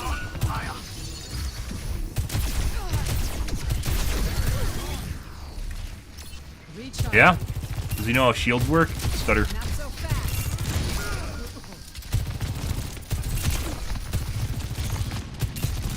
Holding down the button, waiting for a lock?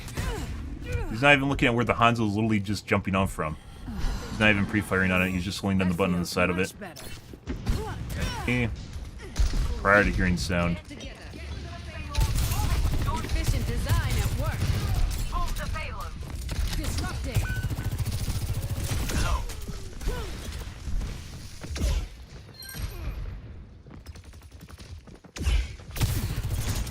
Some healing? Healing Philo here. I need help.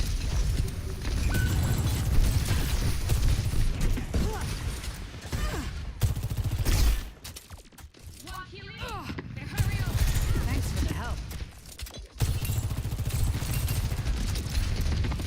I'm on the payload. Clear out. Come to me. I'll kill you. وليهم قوتك.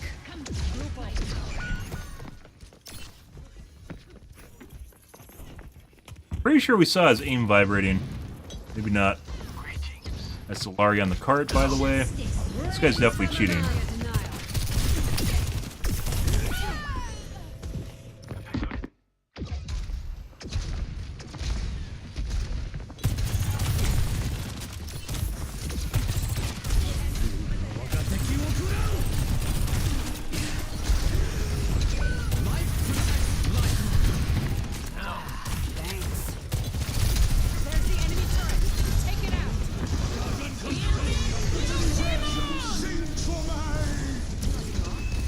There it goes.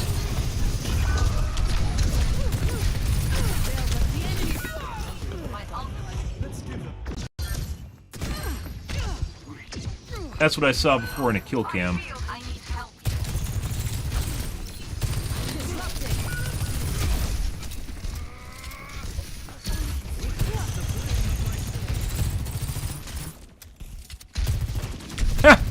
What? Did he have any indication that, like...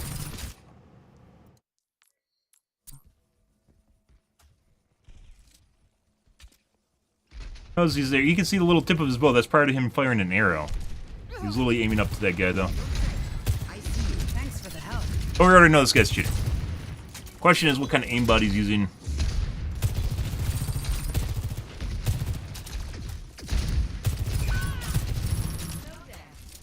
Railgun charge.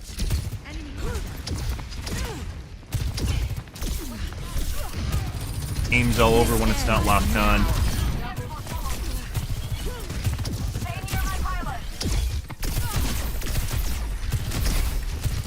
Cybernetics regulated.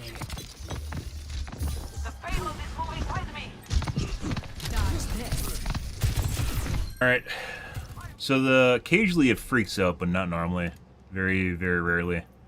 That was a Lari. No, it's not a Lari. That was... Ah, the Beep Boop avatar. Good. Very common. That one, also the X avatar. Very common among cheaters. Good for them. Also the cheese.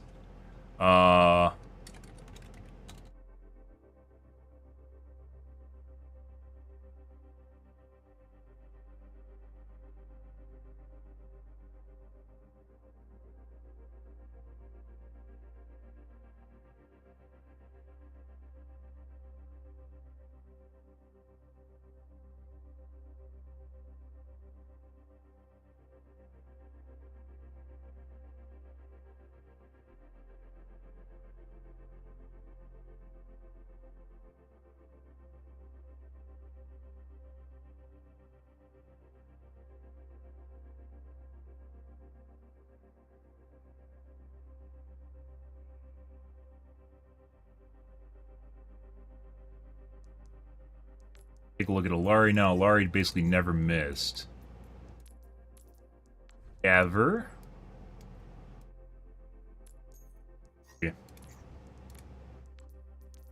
Hanzo was relatively normal. Then, like I said, he has like these instantaneous like micro flicks that would happen and snap the location and snap back, but they didn't always happen.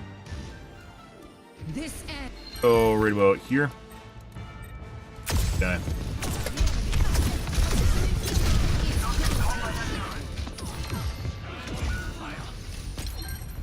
Come to me. I'll heal you. I've been to enough funerals. That feels much better. Hola. Get together. Get the payload moving. Join. Move the payload.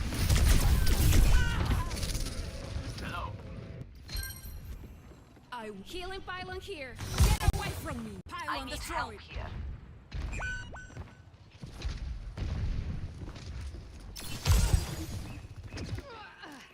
One healing. And hurry over.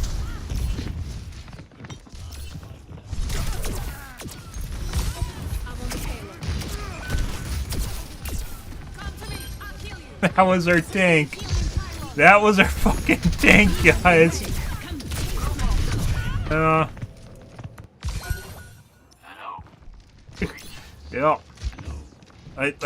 I said the tank was one of the players that playing. It felt like the tank wasn't always playing. And then it felt like sometimes the healers were playing, but then sometimes not. We had a DPS in here too.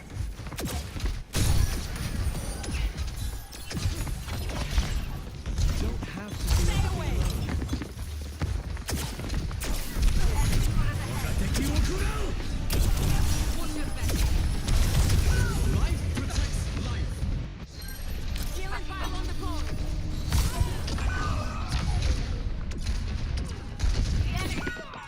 That was a Lari through the wall.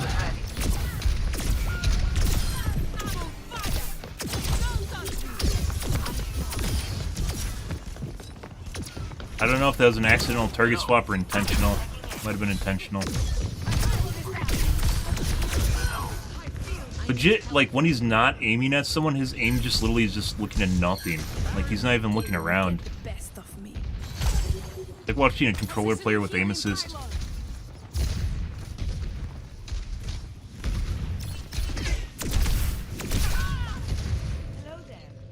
But Healing pylon deployed. Thank you.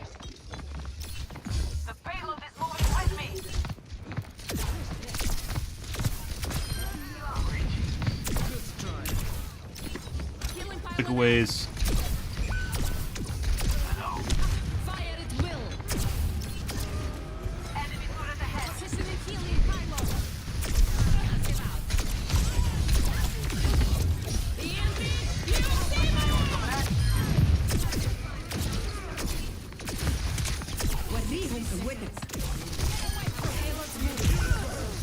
Parallel linear acceleration velocity.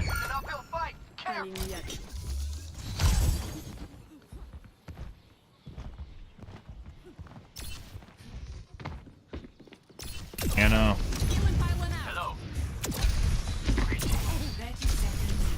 Hanzo.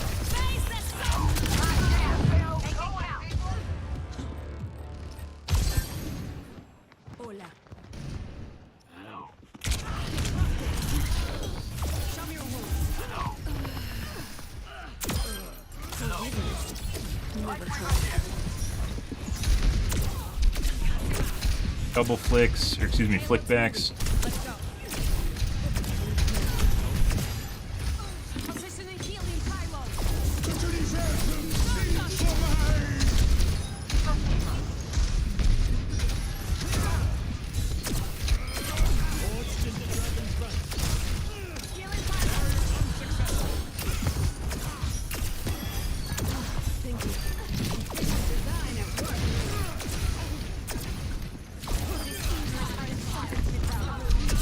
Frostal. Nope, we're watching someone possibly cheating.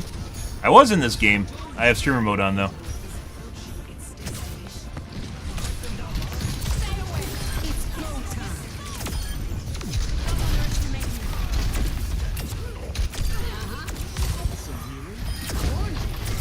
Go back to the beginning.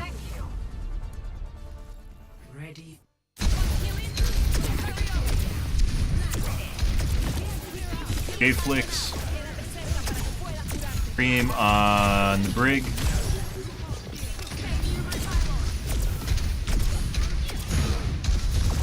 Line of sight. Double flicks.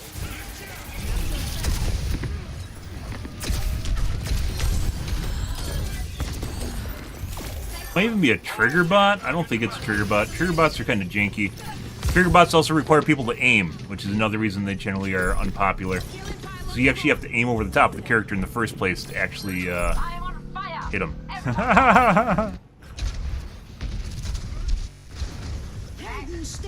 People will, like, when you see streamers talk or streamers chats talk about cheating, a lot of people are like, it's a trigger bot. And trigger bots, I think, are extremely, extremely rare.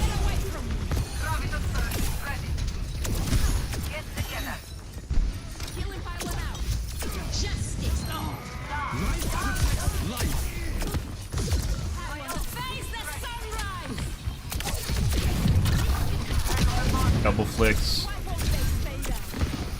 Yep. Oh, let's see.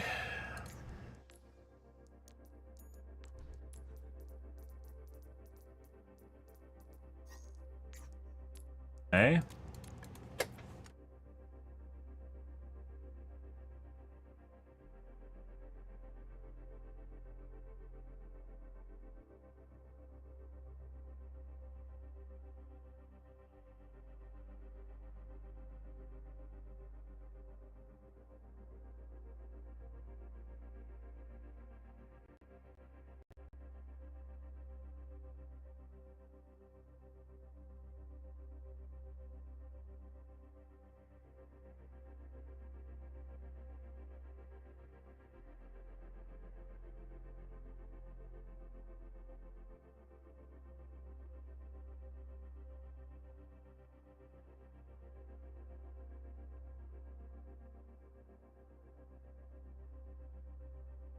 Much in the way of walls going on there, though. The really weird kicker there, guys. One of the things that's kind of a turning point for me was the double flicks. So you see him shoot past the person, and then it snaps back to the character when he's aiming. Not normal. The flick goes to the character. It doesn't go past the character and then snaps back. That's where you see the aimbot correcting for the person's aim. Let's take a look at this guy. So this guy was relatively normal, and then occasionally you'd have these like micro flicks that are 100% accurate. and perfectly snap to a lead. It was my duty to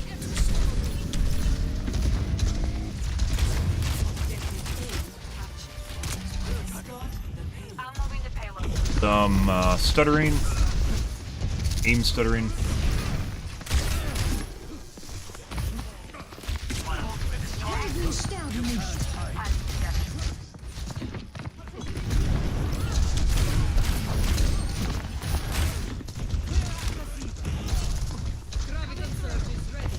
This is a really fucking weird game in general. Very, very weird game. Parallel linear acceleration velocity, instant direction change. My tree's gone. Find cover. Move the payload.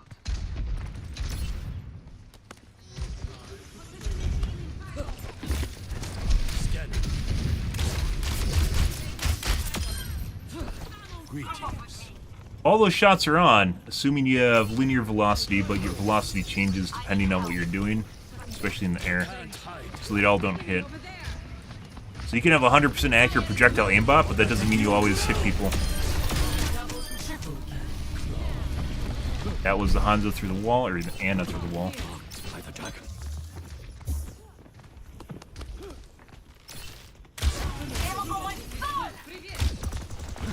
That's why we went back to spawn. By the way, when you see your team get routed like this or just dies, you can't just sit here at like a pillar or something and think you can defend a line. They'll always push you back to spawn. So you just go and wait and spawn, which is what I did just now. So you don't die randomly. Because they will. Especially when people are cheating, they see you just sitting outside, they will 100% try to kill you.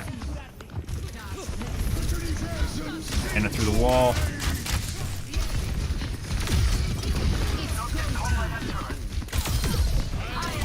Microflick is talking about. Doesn't do it all the time. Different than a normal flick.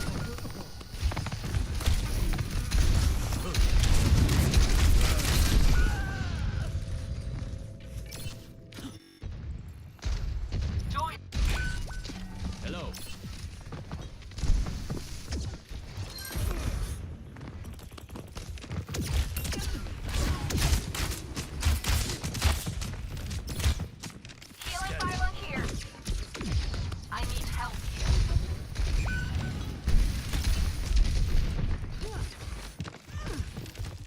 Watch me through the wall.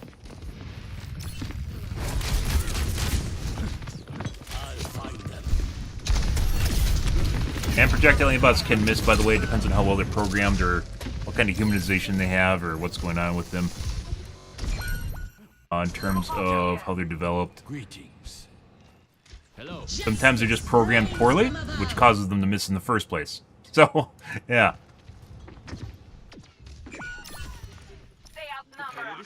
Hello. Greetings. Hello.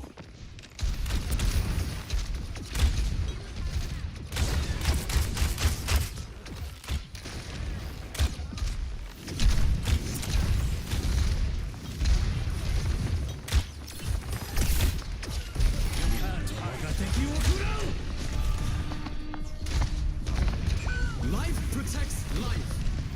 Hello. There's the enemy turret. Take it out.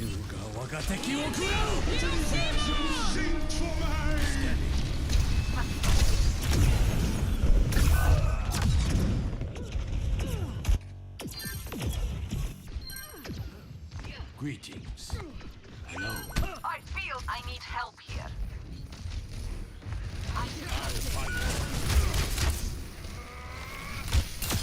Witness the flame of my soul. Apparently, like, we haven't really had a 3-banger. Do we even have a 3-banger yesterday? I don't think we did. Yeah. Good. Then Thursday last week was insane. The amount of cheaters. 2 to 3 per match. Usually 3. There's Hanzo.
Good for these guys. Very, very weird game. The whole game felt really fucking weird.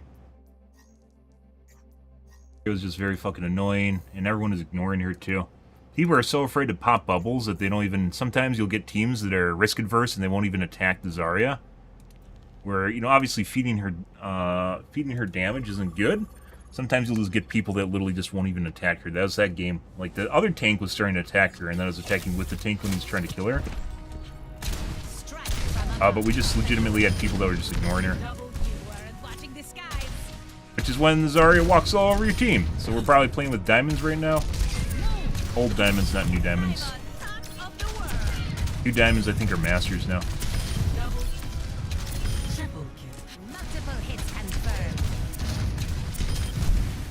So, as I mentioned, guys, we will be playing Helldivers 2 on Thursday. Should be fantastic. New Warbond is coming out. And I don't care if there was drama or not, we would have been playing regardless. Because it's a fantastic game. If you need a Steam rating to make you feel good about playing a game, I'm sorry that you live such a life, but... Found that out while this is all going on. Apparently some people were equating fun to the Steam rating, which was insane. Like, they legit couldn't have fun in the game because the Steam rating was so low. Yeah, like, just ridiculous herd mentality bullshit. That's the world we live in now. It's like literally an episode of Black Mirror. Not figuratively, literally an episode of Black Mirror. Black Mirror pretty cool, by the way. Some episodes, it's hit or miss. It's absolutely hit or miss. Sometimes it's pretty good, and a lot of times it's not, but some of the episodes are really cool. Oh my god, the Steam rating's so low, I can't actually play this game anymore. Fucking sheeple shit. How dare you drop the Steam rating to the point at which I can't play the game? What will my friends think of me playing this game that's below 70% Steam rating? Oh god, what will everyone think at school? You can't play that game, it's too low rated.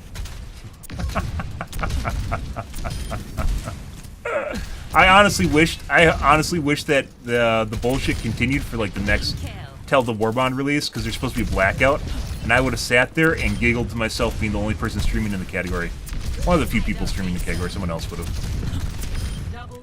I would have absolutely fucking sat there and giggled. That would have been great. Basically, after that shitstorm hit, all the VTubers, almost every single VTuber left the category. It's actually pretty ridiculous. Just, yeah. Like, all the normal people were there, the VTubers immediately left. Yeah. Apparently, being a little bit more, not cognizant, adhere a little bit more to social media. Yeah. Different clientele, I guess. And after we are done with Helldivers 2, I think we're going to start our League of Legends arc unrelated to other streamers. It's one of the few games right now that you can actually stream that has people watching it. And I could actually play ranked regardless of my stream schedule and be fine. Because there's a lot of people that still play the game. So we'd still absolutely be fine playing and playing ranked. As opposed to this game where you just get fucking stream sniped and shit. Yeah, poor Q times and stream snipe. You play at shit hours a day. Even if you don't play at shit hours a day, it's the same shit.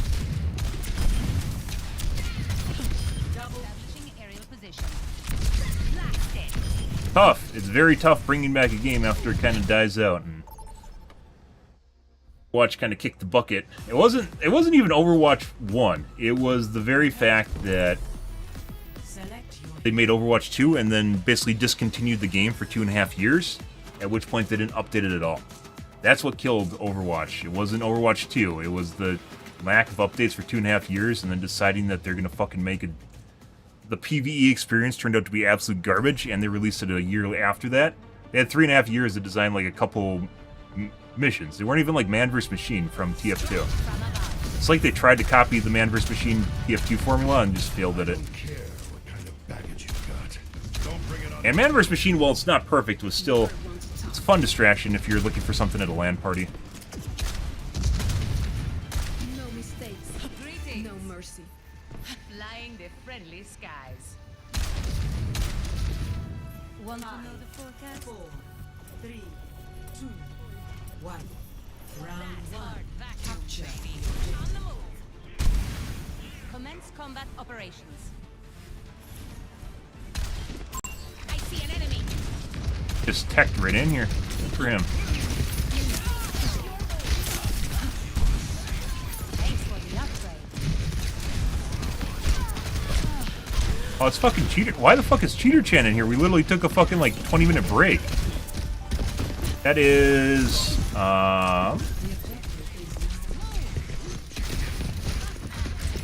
Hanzo. Enemy over here. Flashing disguise. Issuing an alert. Oh. I am legit like the only person that actually looks for res. Wait, what? What do you mean fucking fall back? This is the Hanzo, by the way. Yeah, he's 100% cheating. So I was spot on where it's difficult to see with the Hanzo. If he played hit scan, we would have known immediately he's cheating. Like borderline hardlock shit. The Hanzo, it was actually more normal looking for the most part. Right? Nope. I know you wanted to fucking sneak a kill on me. You fucking smell that shit.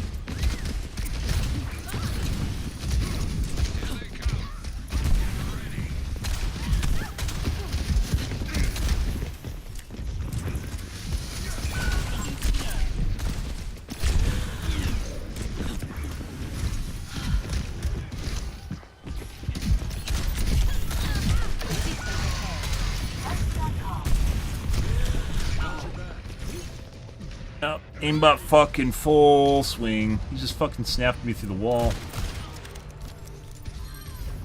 Returning to battle. Like I said, we spent some time actually watching the guy when he's playing Hanzo. But if he played Ashe, we literally would have watched him for maybe 10 seconds and would have immediately known he's cheating.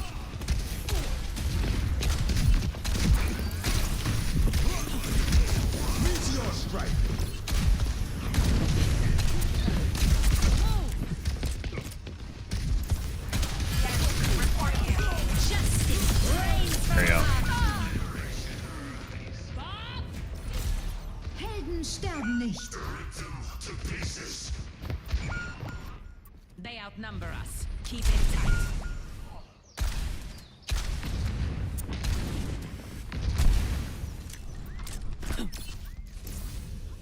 I will not waste this opportunity.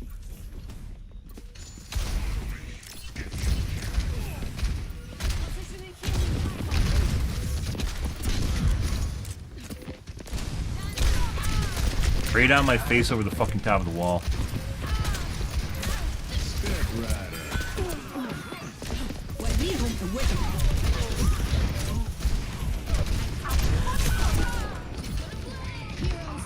We have a tank here somewhere. Tank wouldn't have actually touched point, by the way, if I didn't.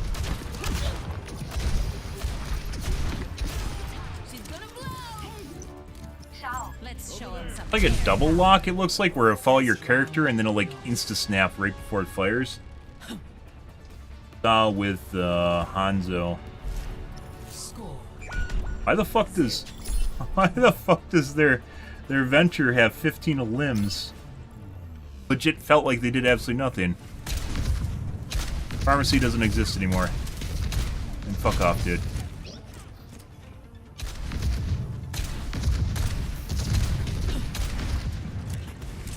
Farrah can't fly. Farrah's a shell of her former self.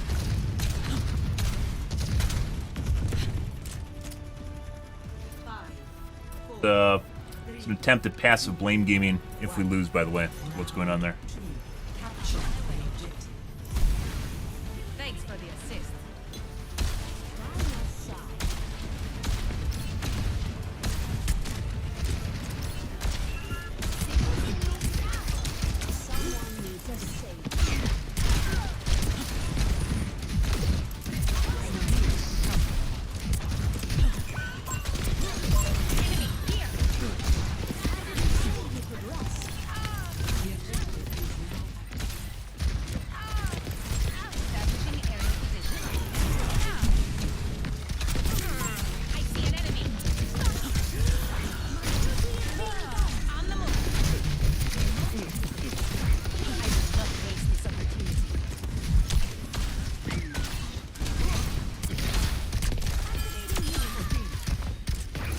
mercy. Our shitbird friend switched off of Ash to McCree for some reason, despite the fact they're basically identical. Aerial positioning underway. Heat check confirmed. Mercy. Justice reigns from above.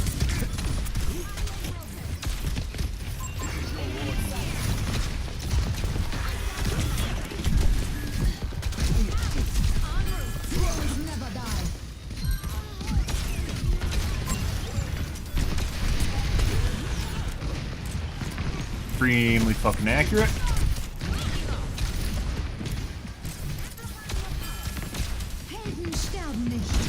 Enemy over here.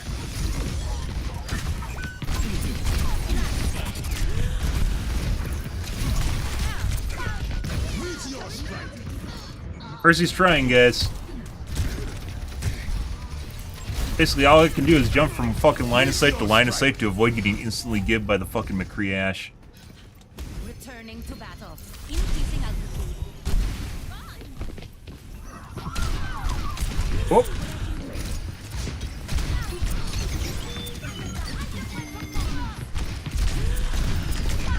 Fucking guy doesn't fucking miss. There we go. Literally fucking raid boss McCree.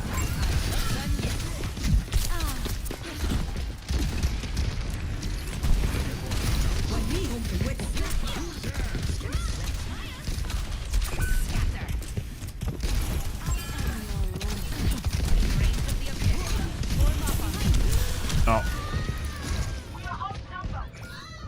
Ran out of jets, guys. Ran out of jets, ran out of abilities. You're basically dead. I really fucking miss skill-based fucking Pharah.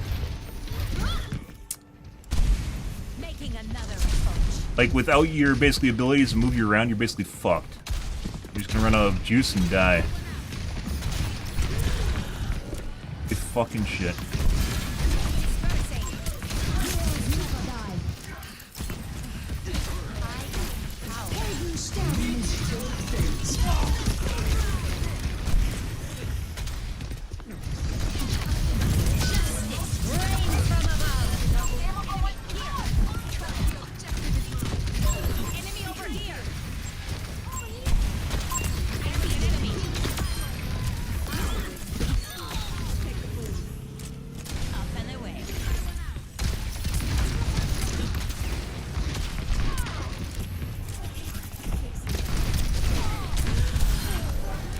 Overextended.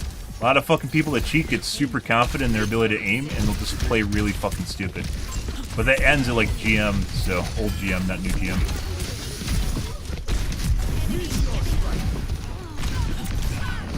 Because all they want to do, like, you can feel their hot fucking sweaty breath. It's like a Roadhog with a hook.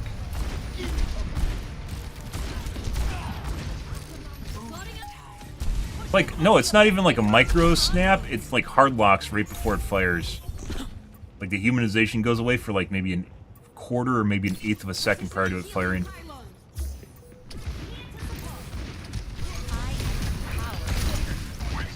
Alright. That guy can go and touch.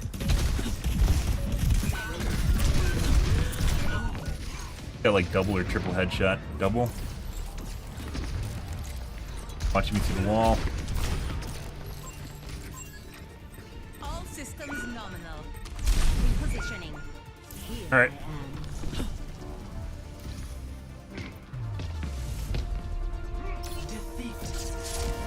Free super hard shooting. Alright. This guy. Definitely.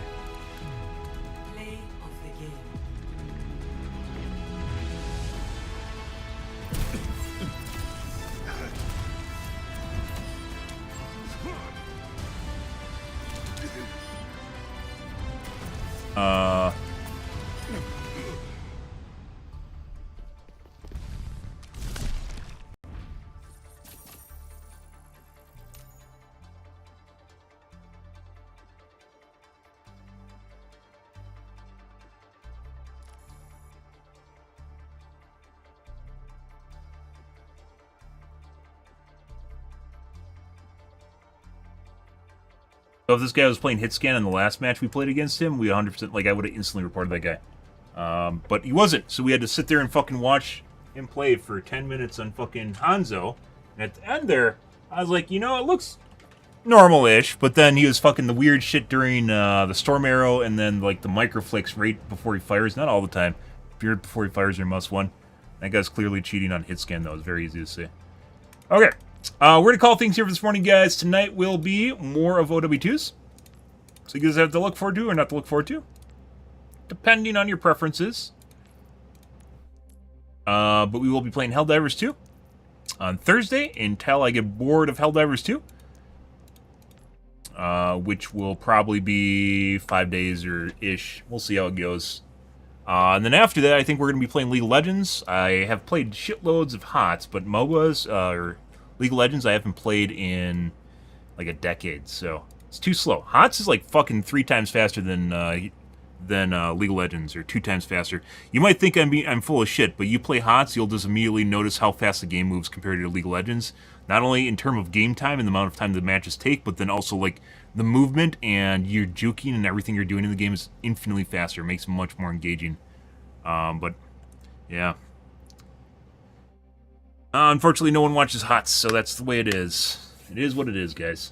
But we're going to call things for this morning, guys. Make sure you follow the TikTok. I will be streaming to TikTok if and when I can. Only thing that will be on my TikTok is the stream, so make sure you hit the follow button. Maybe we'll eventually get there and see where things go. It's streaming to all the platforms. I also need to upgrade my CPU and my main PC, so I can do that too. But my streaming PCs. But we're going to call things here for this morning, guys. If you are new to streaming and you enjoyed the bullshit, you enjoyed the replays, you enjoyed watching me find all the cheaters, make sure the follow button on your select platform. I stream to Kick, Facebook, YouTube, Twitch, as well as Trovo every day from late night to early morning, GMT-6, so late night North America time. I usually stream for about 5 to 6 hours, give or take. Depends what's going on in my life, guys, what's happening, etc., etc. I'm out here for this morning, guys. Tonight will be more of the OW2s. Anyways, guys, thanks for watching my stream as always, and I hope you guys have a wonderfully fantastic Tuesday morning and afternoon. Have a good day, guys.